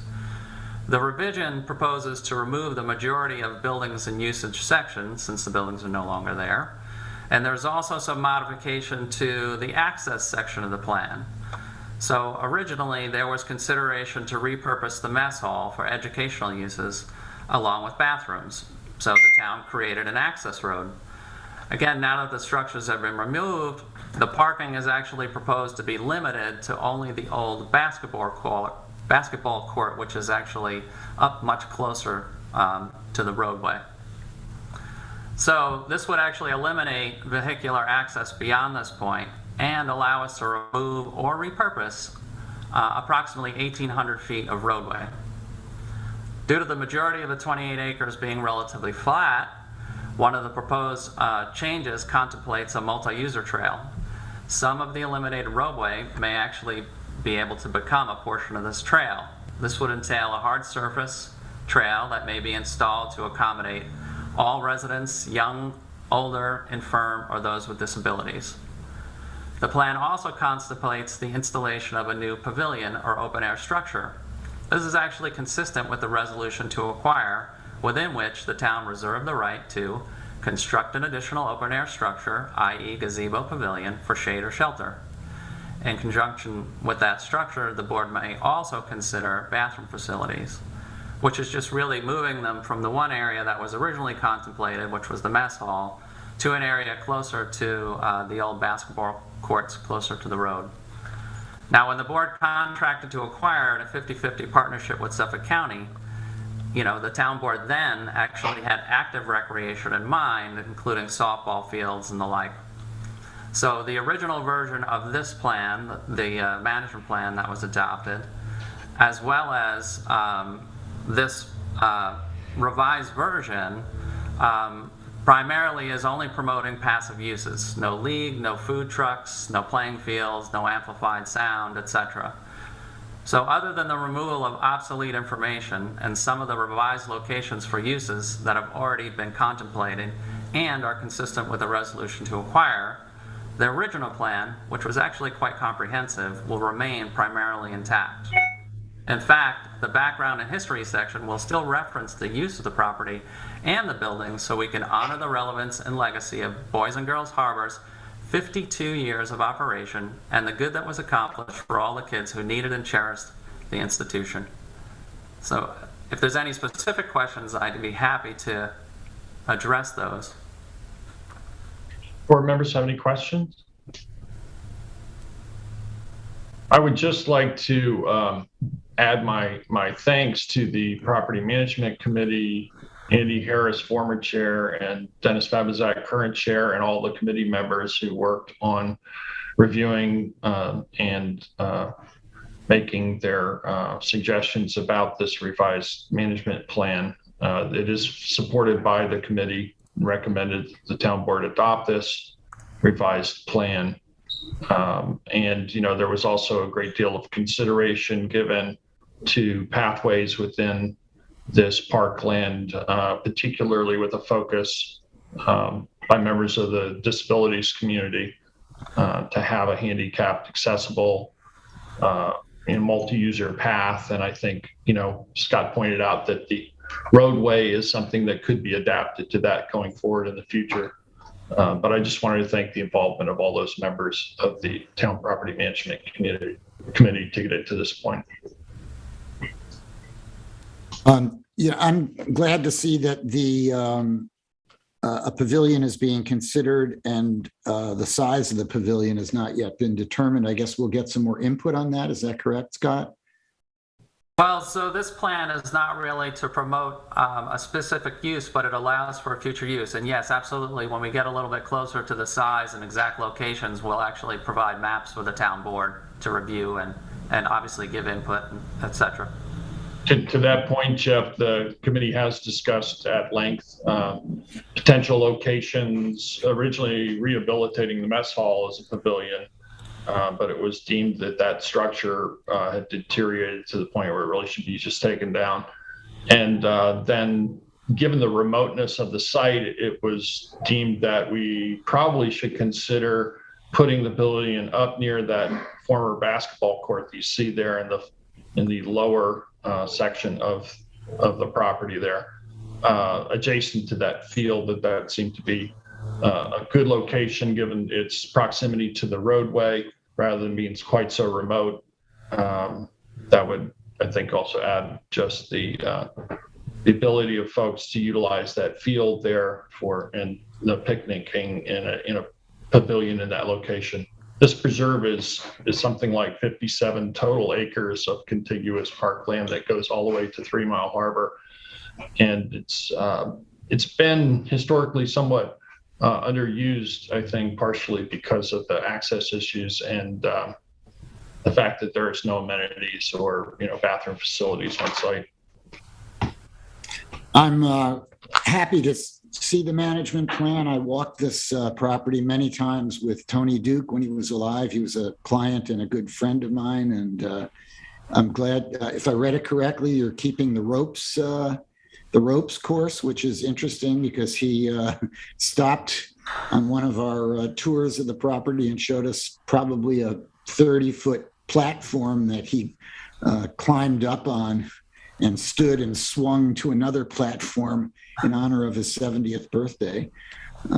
So I'm glad to see that's remaining, and anything that we can do to increase access for handicapped folks and just, the broadest cross-section of the community, I'm sure would make Tony very happy. He was an active guy right into his 90s and quite a unique person. And I have a special fondness for this property and for his mission, which was really remarkable. He had a remarkable life, and this is a remarkable accomplishment. Boys and Girls Harbor still exists. It's been moved to New York because the land became so expensive. He decided that he could best use the capital to create a real school in New York for kids that didn't have the economic advantages of many. The thing that made Tony the most unique and most interesting was that he enlisted mentors, I would call them sort of people of great influence in government and business and medicine, and he was able to enlist them as mentors for these kids, and the result was really high achieving kids that came from backgrounds that would not have suggested they could have reached those heights. So it's a good memory for me, and it's good to remember Tony's mission and purpose in life. That's a very nice tribute, Jeff. Thank you. Anyone else have a comment? I was just going to say the Disability Advisory Board has discussed, the potential for a multi-user trail there and path, and it's something that is unanimously supported by the committee. Thank you, Kathy. And we do have Glenn Hall on our Town Property Management Committee, so there's been a lot of coordination between the two on that particular issue. In that case, we can move on now to liaison reports. Kathy, you have a liaison report for us? I do. So as everyone's aware, we're actually, I think it's this Friday, we're closing on the Cabaz property on Abraham's Path for the new senior center.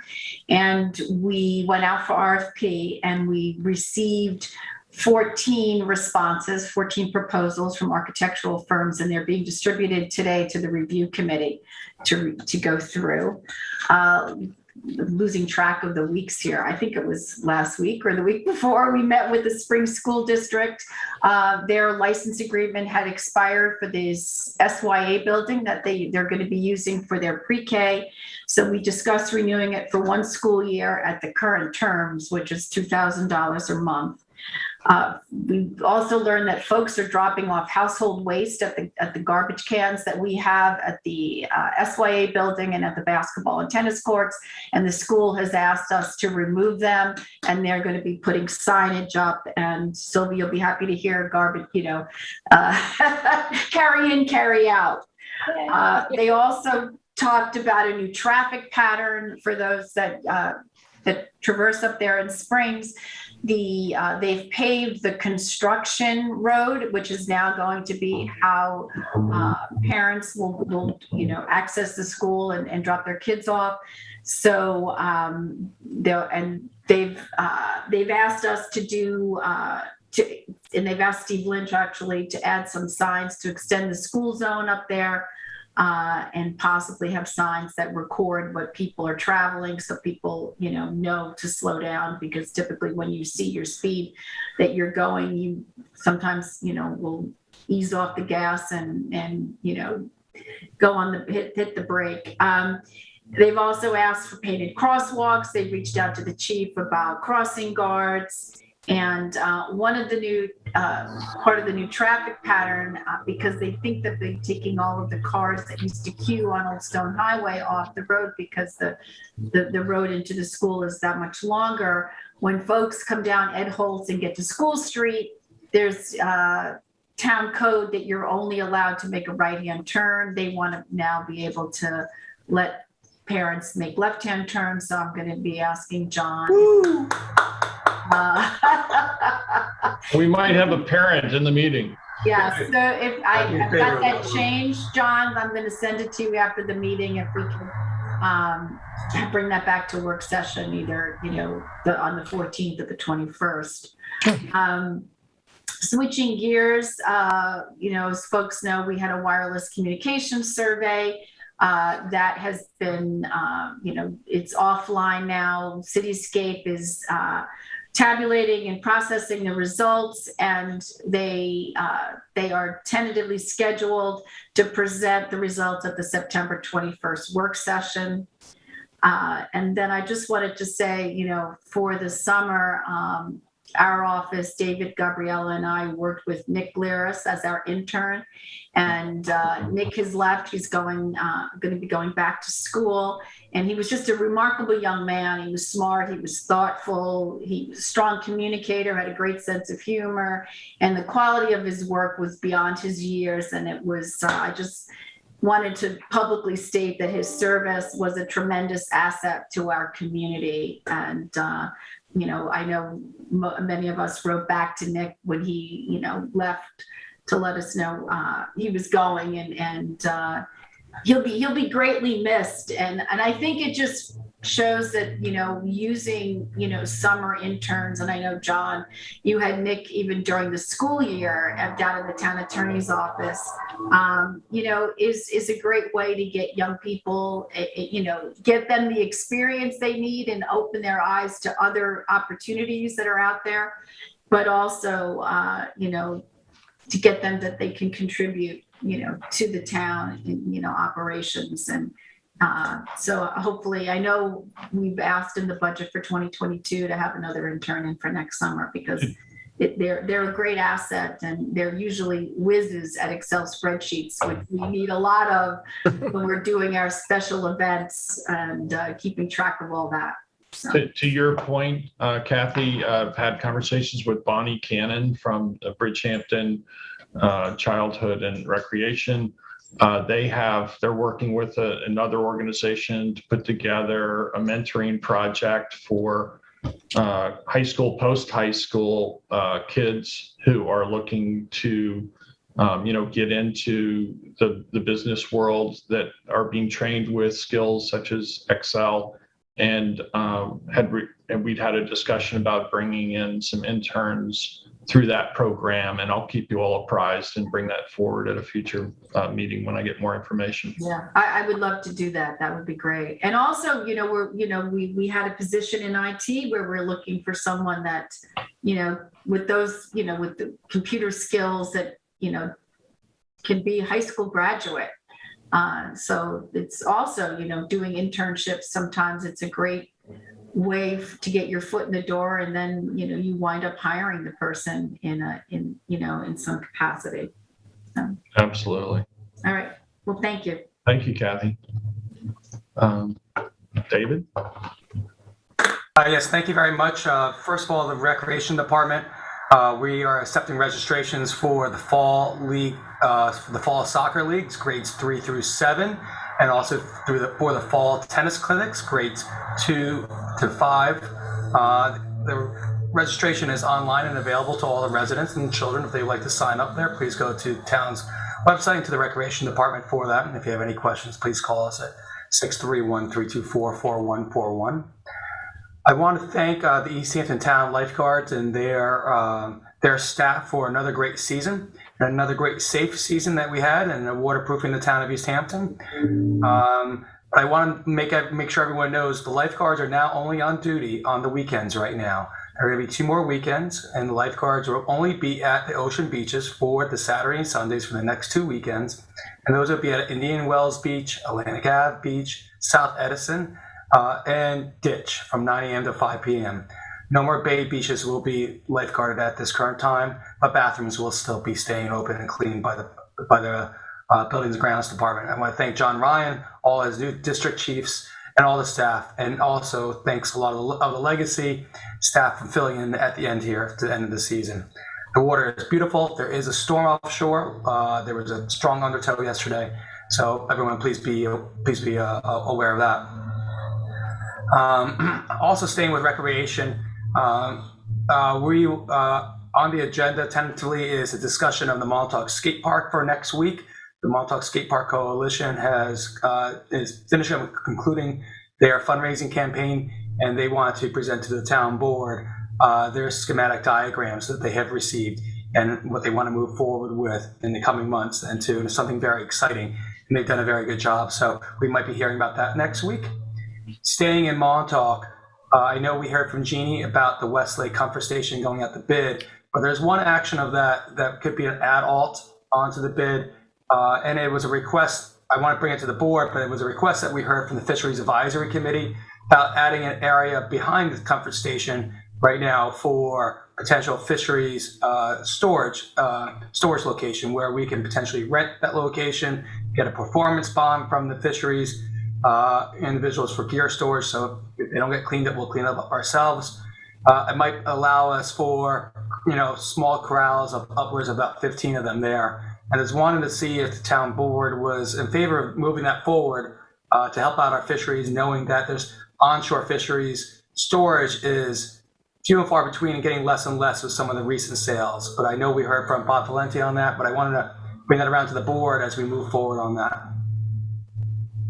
Well, David, from my standpoint, I think with the fact that shoreside facilities for fishermen have diminished, some of those historical uses have changed hands and whatnot, that's something I would certainly entertain and be happy to look at to see if we could work something out with that location. Jeff, anything from you? Anyone else? I know, Sylvia, I don't know if you heard that from Montauk. Are we okay moving this forward? Yeah, I think that, we looked at this property for some affordable housing ideas. And so those have not come to fruition. We didn't get anybody we had an RFP out asking for, somebody to come and take that property for summer for a pilot program, which didn't happen.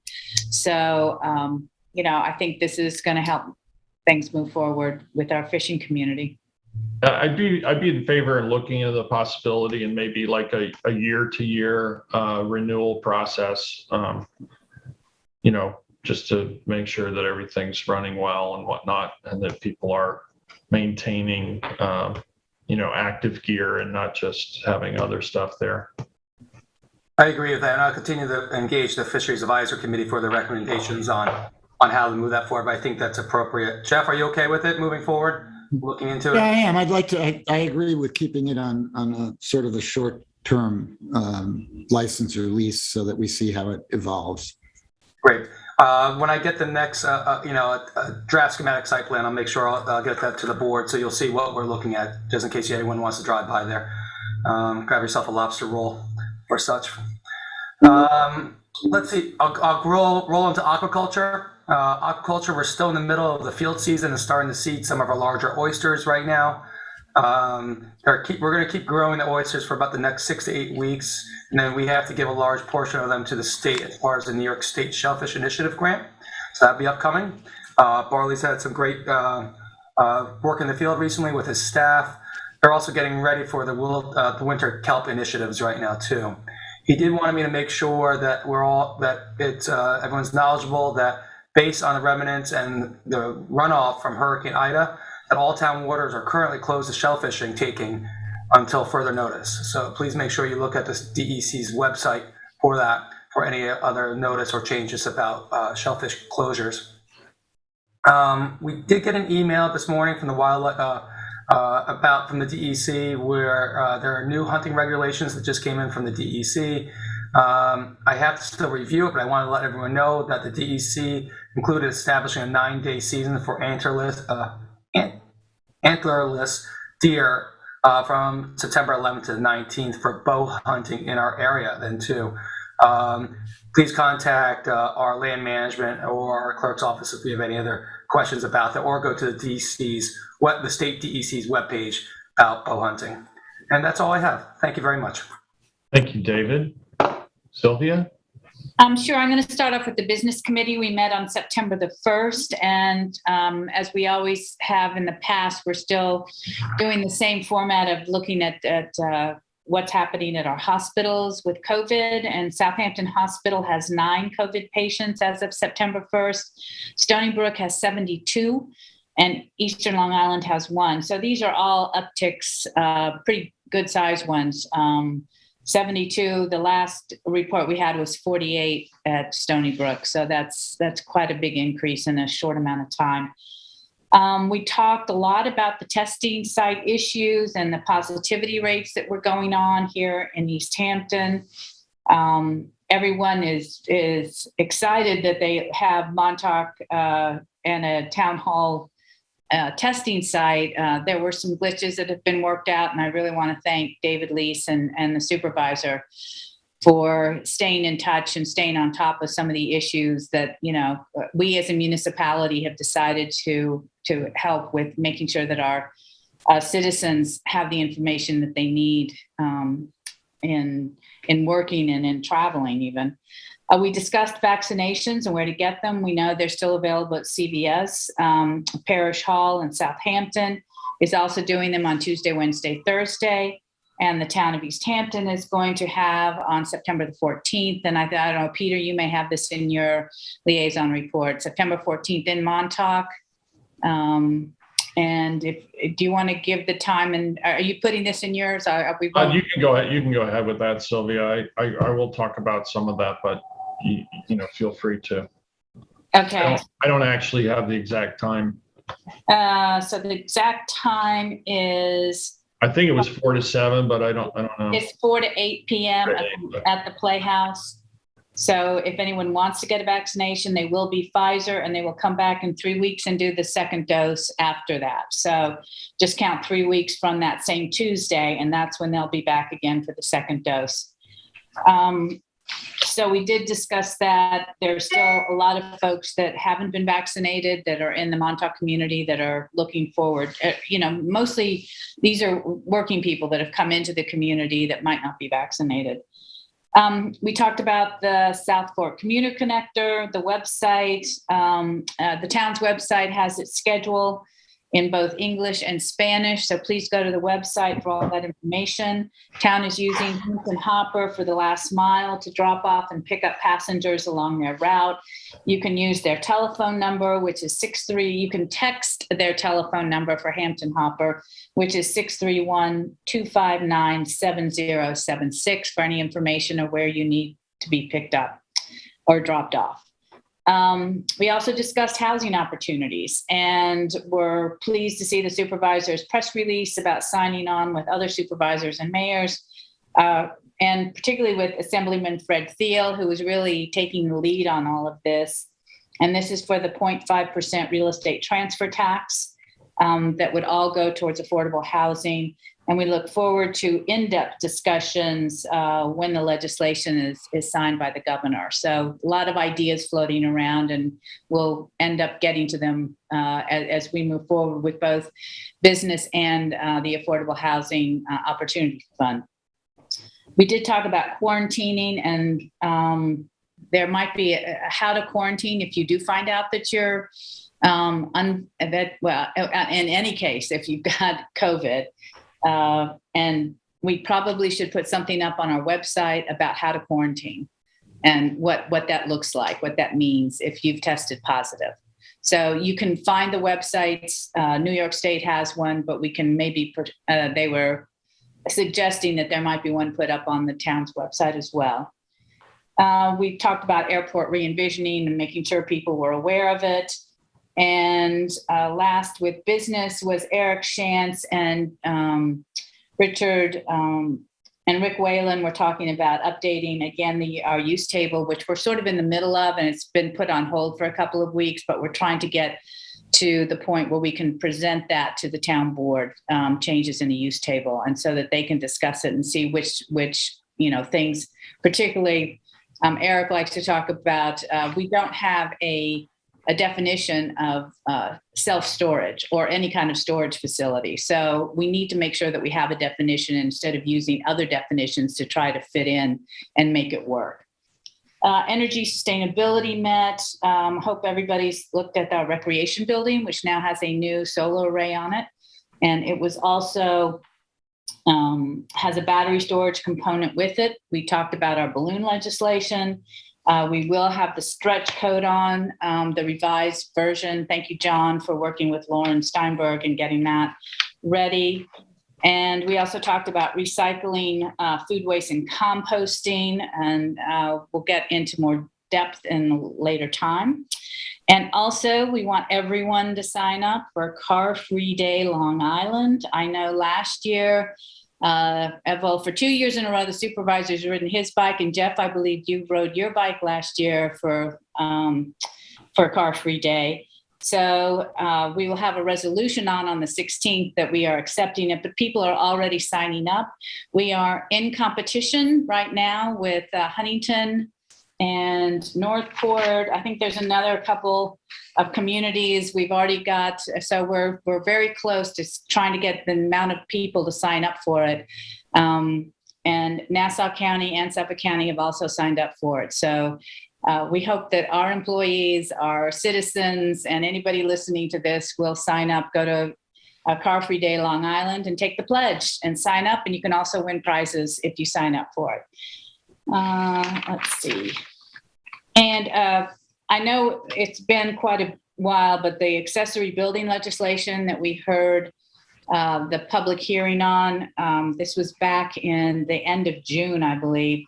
So we're just now getting the transcripts have been published. It will be ready to decide whether or not to accept that legislation on the 16th. So we'll hear that. Oh, so we'll now move it to the 23rd. Sorry.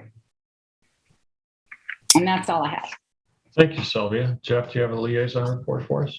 Yeah, I don't have anything that extensive, but I met with LTV and we talked about some of the fun things they've done for the summer. They're running some jazz programs. They had one on August 14th, the Beretta Coltrane Jazz combo. And more recently on Friday, they had Conrad, I can't read my own handwriting, Herwig Sensational Latin Quintet.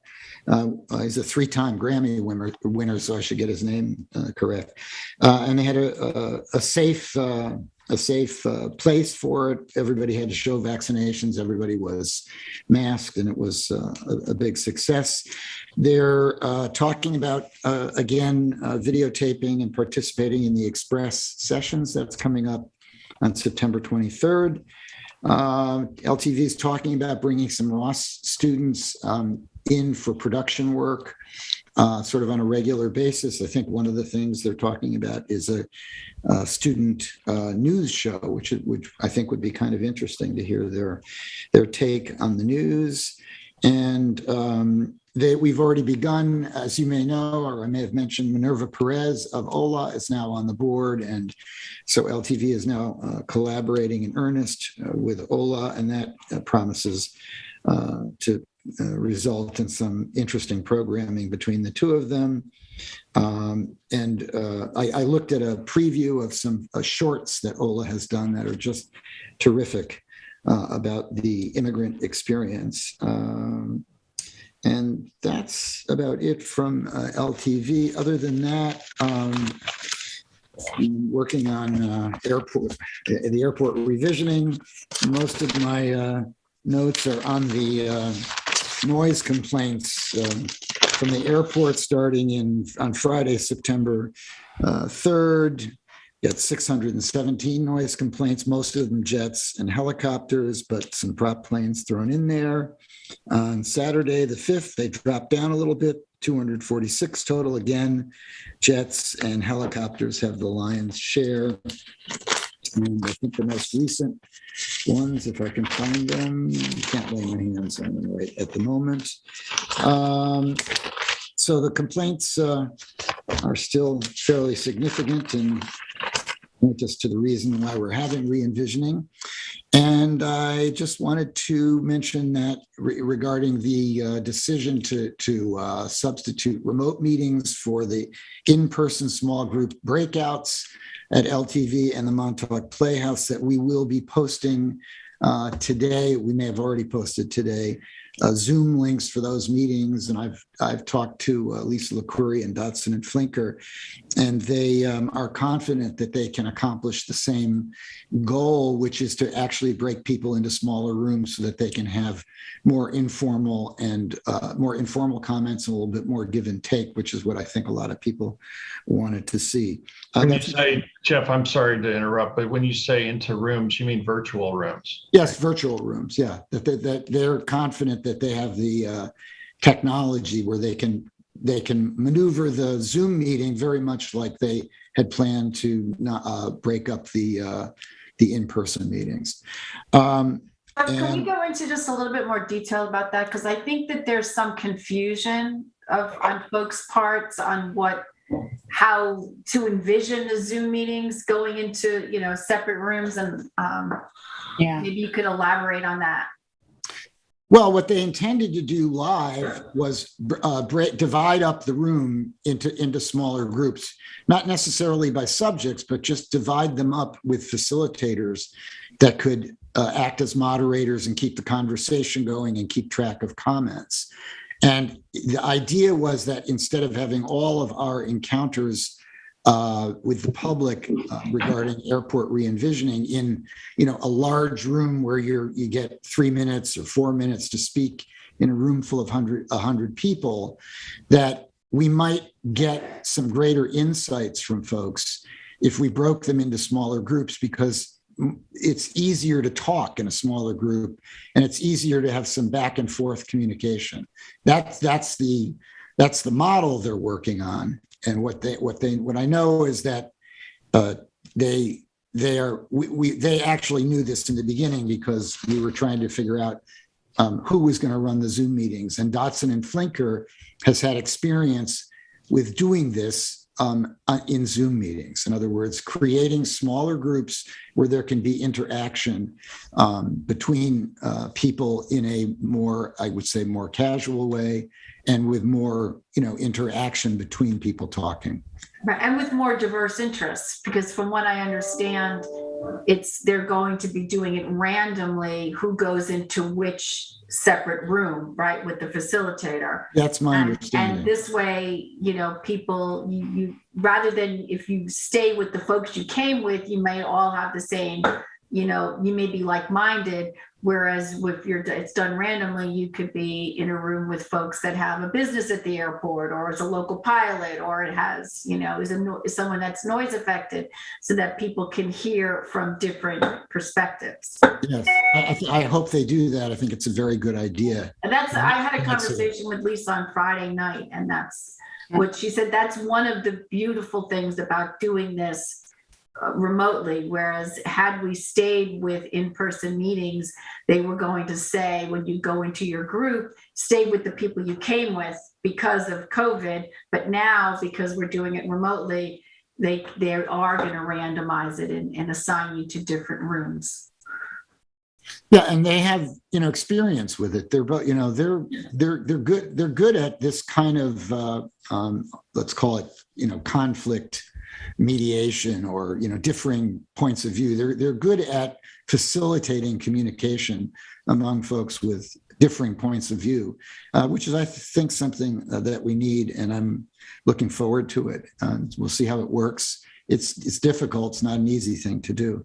Have you been sent a script of what? No. No, I don't. I'll circulate anything that they have as soon as I get it, but I haven't seen a script. I don't know that they, I'm really not sure. I know that they have the skills of, like, they sort of have mediation skills. They're very good at communicating and, drawing out points and eliminating sort of negativity and focusing on, positive points that are being, or I should say factual points that are being made. I know that they're skilled at that because I've seen them do it, but I don't know that they script it, but I will circulate anything I get. From what I understand from Lisa, I mean, they're going in with the 3 questions, but I don't think that, I mean, Lisa and Peter can only be in one room each, right? And there we could have 10, 12, 15 rooms of people with 8 or 10 people in a room. It's my understanding that they don't want the moderator to have too much information and correct people. They want the conversation to flow. I think that makes sense, frankly. I mean, we're really here largely to listen, not to direct. And then the key, I mean, one thing that I know about Lisa and Peter is that they have a very good skill. They're very skilled at organizing and summarizing the comments in a way that makes it easier for us to digest them and, run through them in a way that will help inform us toward a decision. So I think we've got a good team there. We've all probably seen them in the other work that they've done on the Hamlet studies, which has elements of that. And so I'm looking forward to seeing how it goes. I have confidence in them. They're pretty skilled, and Lisa's really, one of the most skilled planners I've ever encountered. So, and Peter is, Peter has a way with people. He's very good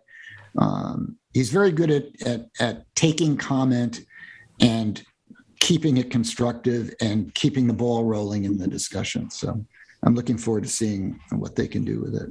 I think it will work. I think we'll be able to get what we need from the remote sessions. I'm hopeful about that. And then the only other thing I wanted to say is to my friends and folks in town who are celebrating the Jewish New Year today, Rosh Hashanah. I wanted to wish them all a Happy New Year. I'm going to be observing it shortly in a few minutes, but I want to wish everybody a New Year, even though it's not New Year's where we go to Times Square. It's slightly different. It's a little bit more, thoughtful and hopeful about, what you can do to become better and make the world better. So I wish it all for us. And that's about what I have. Thank you, Jeff. Shana Tova. Thank you. Let's see here. A few things to bring the board and the public up to date on. First of all, let me start by talking about COVID. Since we have gone back to, remote meetings, that was spurred by some alarming numbers in terms of percentage of positives in our local testing, both in East Hampton and Montauk. And as of the week of 8/27 through September 2nd, we had a 13% positivity rate in East Hampton and 12% in Montauk. And that was up from just a few weeks before of 7.3% and 5% respectively. So, we've seen an increase. We're not the only municipality, by the way, that go back to remote meetings. There are a number of others on Long Island who've done the same. And this is, again, to protect the public and to reduce the possible transmission of COVID Delta variant to the public. We're at the point where we're just trying to get kids back into school for in-person learning, which is so critical to so many children who, really had quite a go, trying to bounce between in-person and remote, and we'd like them to stay in person. We know that that's really good for their socialization, their mental health, and for just their basic education. it's really important, I think, to send the message to the public that the Delta variant is here and that it can rapidly spread throughout a community if people don't take precautions. So we're encouraging everyone to, again, wear masks when they're indoors in public. This is a requirement in town facilities, but we think that you should be practicing this as well when you go to the post office, grocery store, whatever, at least to get through this particular outbreak, if you will, or increase in cases. We will continue to review and make adjustments in response to the changes in infection rates, and also with the guidance of the CDC and New York State Health Department and Suffolk County Health Departments. In terms of vaccinations, there is a distinction now being made between what are called booster shots and third doses. Third doses are being referred to for those who are immune compromised, because in many cases the two-dose regimen has not produced the number of antibodies that they would have gotten if they were not immune compromised. I think, where the Pfizer vaccine was in the mid to high 90s in terms of antibody loading, someone who's immune compromised could be down in the 80s or below. So, those folks are being prioritized for a third shot, if you will, and booster shots are only being given to those who are otherwise healthy and after 8 months from the time they receive their final dose of the first shot. And by the way, those shots have only been approved for the Pfizer vaccine at this time. I spoke again this morning with Robert Ross from Stony Brook Southampton Hospital about working to coordinate vaccine access in East Hampton, and I made it clear that we had partnered in the past to make our facility available to Southampton Hospital for immunizations, and that we would do so going forward with the case of both boosters and shots for immune compromise, the third dose. They are holding for those who are eligible for third dose. Again, those who are immune compromised, they will have at their parish hall location Tuesday, Wednesday, Thursdays. And what are the times? I believe it was from 4 to 8. I wrote it down here somewhere in my notes.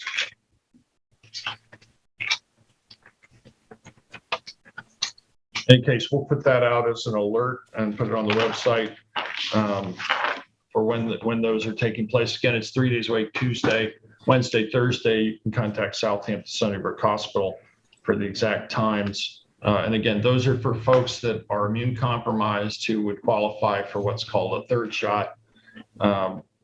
Sylvia mentioned there is a vaccination pod that we're hosting at the Montauk Playhouse, and that would be on September 14th from 4 to 8 p.m. And this is a first dose clinic. If you're not yet vaccinated, you can get vaccinated. We highly recommend it. More than 90% of the fatalities due to COVID now are folks who have not gotten vaccinated. So this is truly a dangerous disease. Don't let your guard down, play it safe. And keep in mind that as we try to get kids back in school, that a vaccine has not yet been approved for children under 12.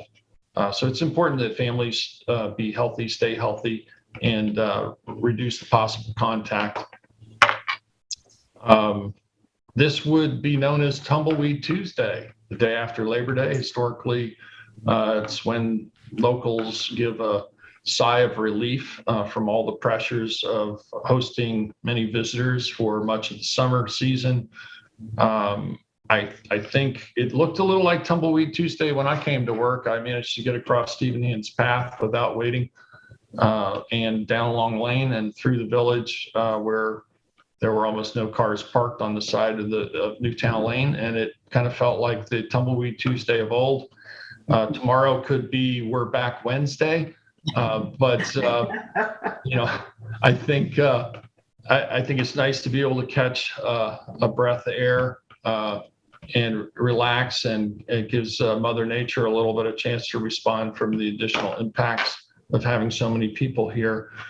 With that being said, some of you may be aware of a new 501c3 that was founded by Bess Rattray. It's called the Anchor Society. And the mission of this group is to provide a community needs-oriented retail outlet in the model of what was historically known as a general store. And when I think about it, I think of the variety store in Sag Harbor is still somewhat of that ilk, and it basically is a store that caters to the very real needs of people on an everyday basis, whether it's finding shoelaces or some other small home appliance or what have you. And the idea is to sort of counterbalance what has been a nearly complete replacement of mom and pop stores in East Hampton and the subsequent high-end trendy boutiques that have eroded, our small town character and the utility of the business district for most of the local community. So, this organization is, again, trying to restore balance. It's somewhat modeled on some other resort communities in the Northeast. Nantucket, I think, was one community with what they call Main like in Main Street. So they want to try to bring back some of this more small town community feel and again, make the center of our community, which is kind of East Hampton Village, really, more of a friendly place where regular people can, get what they need. I met with members of the National Trust. Sari Warden is a field director, and Nelson, who's an attorney, regarding resources that could be enlisted in the effort to restore the Brooks Park studios. And we discussed some of the resources and I guess, additional guidance that they could give either or both to the town and any associated 501c3. I will be having a resolution coming up for a dedicated fund designated to the restoration and support of the Brooks Park studios. This would be a fund where members of the community could make contribution on a tax exempt basis. They get tax credit for it. That fund would be designated only for use of Brooks Park programming and restoration, and could help with the creation potentially of 501c3 to be a management partner. We are approaching September 11th. This is the 20th anniversary of what was a very tragic and sad day for thousands of people across the country, many who lost loved ones and close friends, and began what was a 20-year war in Afghanistan, among other things. This is a solemn occasion, in my opinion, and I was disappointed to see that at the airport, I believe it's the Airport Pilots Association, has planned their Just Plain Fun Day, which they do every year, but they did not give any deference to the day of September 11th. And frankly, Just Plain Fun Day is not September 11th in my mind. I'm disappointed to see that. I think it's somewhat tone deaf, but we live in a democracy and people can, decide to do things that might otherwise be reprehensible to others. So I just want to state that I think it's a solemn day. I think it should be recognized as that. There are many people who mourn on that day, who've lost people and friends, and that's all I have to say. At this point, I believe we have a few resolutions to read. I have resolution 2021-1016. It's for a special warrant for urban renewal parcel 4-DH11 in the amount of $18,300. Second. In favor? Aye. Aye. Passed, carried. Resolution 2021 1017 is to appoint part-time school crossing guard Kimberly Bautista. This at a rate of $20 per hour and is effective September 12th, 2021. Second. All in favor? Aye. Aye, passed and carried. 1018 is a travel reimbursement for Richard Talmadge, who's the fleet service manager for the town, and it's in the amount of $80. And do I have a second? Second. All in favor? Aye. Aye, passed and carried. 1019 is an accept bid EH 21032 annual drainage contract A, B, and C. Keith Grimes Incorporated, Patrick Bistrian Jr. Incorporated. This was presented by Senior Crozer at the beginning of our meeting, and that is in the amount of contract A, $128,425. Contract B, that's for Keith Grimes. Contract B, Patrick Bistrian, in the amount of $141,295. I'm sorry, got that wrong. The $128,425 for A, $128,425 for B, both for Grimes, and Bistrian, Patrick Bistrian is $141,295 for contract C.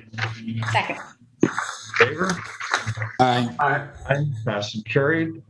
Any other resolutions bring before the board? No, I just want to say that the Pfizer vaccines at Parish Hall on Tuesday, Wednesday, Thursday are from 12 to 6. Thank you, Sylvia. I couldn't find my notes. That's okay. That's okay. I got the dates, but I didn't want to say the times without being certain. So 12 to 6, Tuesday, Wednesday, Thursday, Parish Hall. Yeah, and it's Pfizer. Pfizer, and again, it's for third doses, so I believe limited to those who are immunocompromised. Well, they'll give you Tuesday, Wednesday, Thursday. You can do it for first or second dose. For first or second. Right. Okay. But you can go for your Can't third get a dose. booster yet. Yeah. Just So for it's not for immunocompromised. it's for everyone. It can be for that too. Okay. You can't get it's not being given as a booster, dose booster. Oh no, it's not only. You can get it all. Okay, so I'll entertain a motion. So a motion to go in, to go into exec session to discuss CPF acquisitions, personnel in the town attorney's office, purchasing department.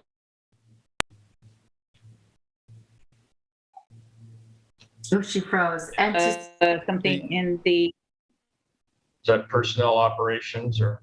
And to seek advice of counsel. You froze, Sylvia. I'm sorry.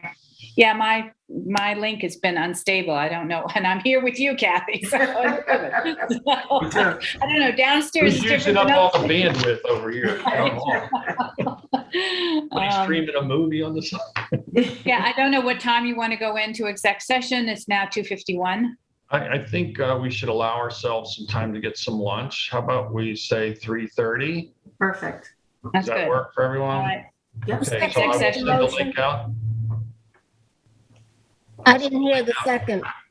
Second. All in favor? Aye. Yes. Aye. Aye. And I'll send the link out shortly. Thank you. Great. Be safe, be well, everyone. Remember, COVID is still here.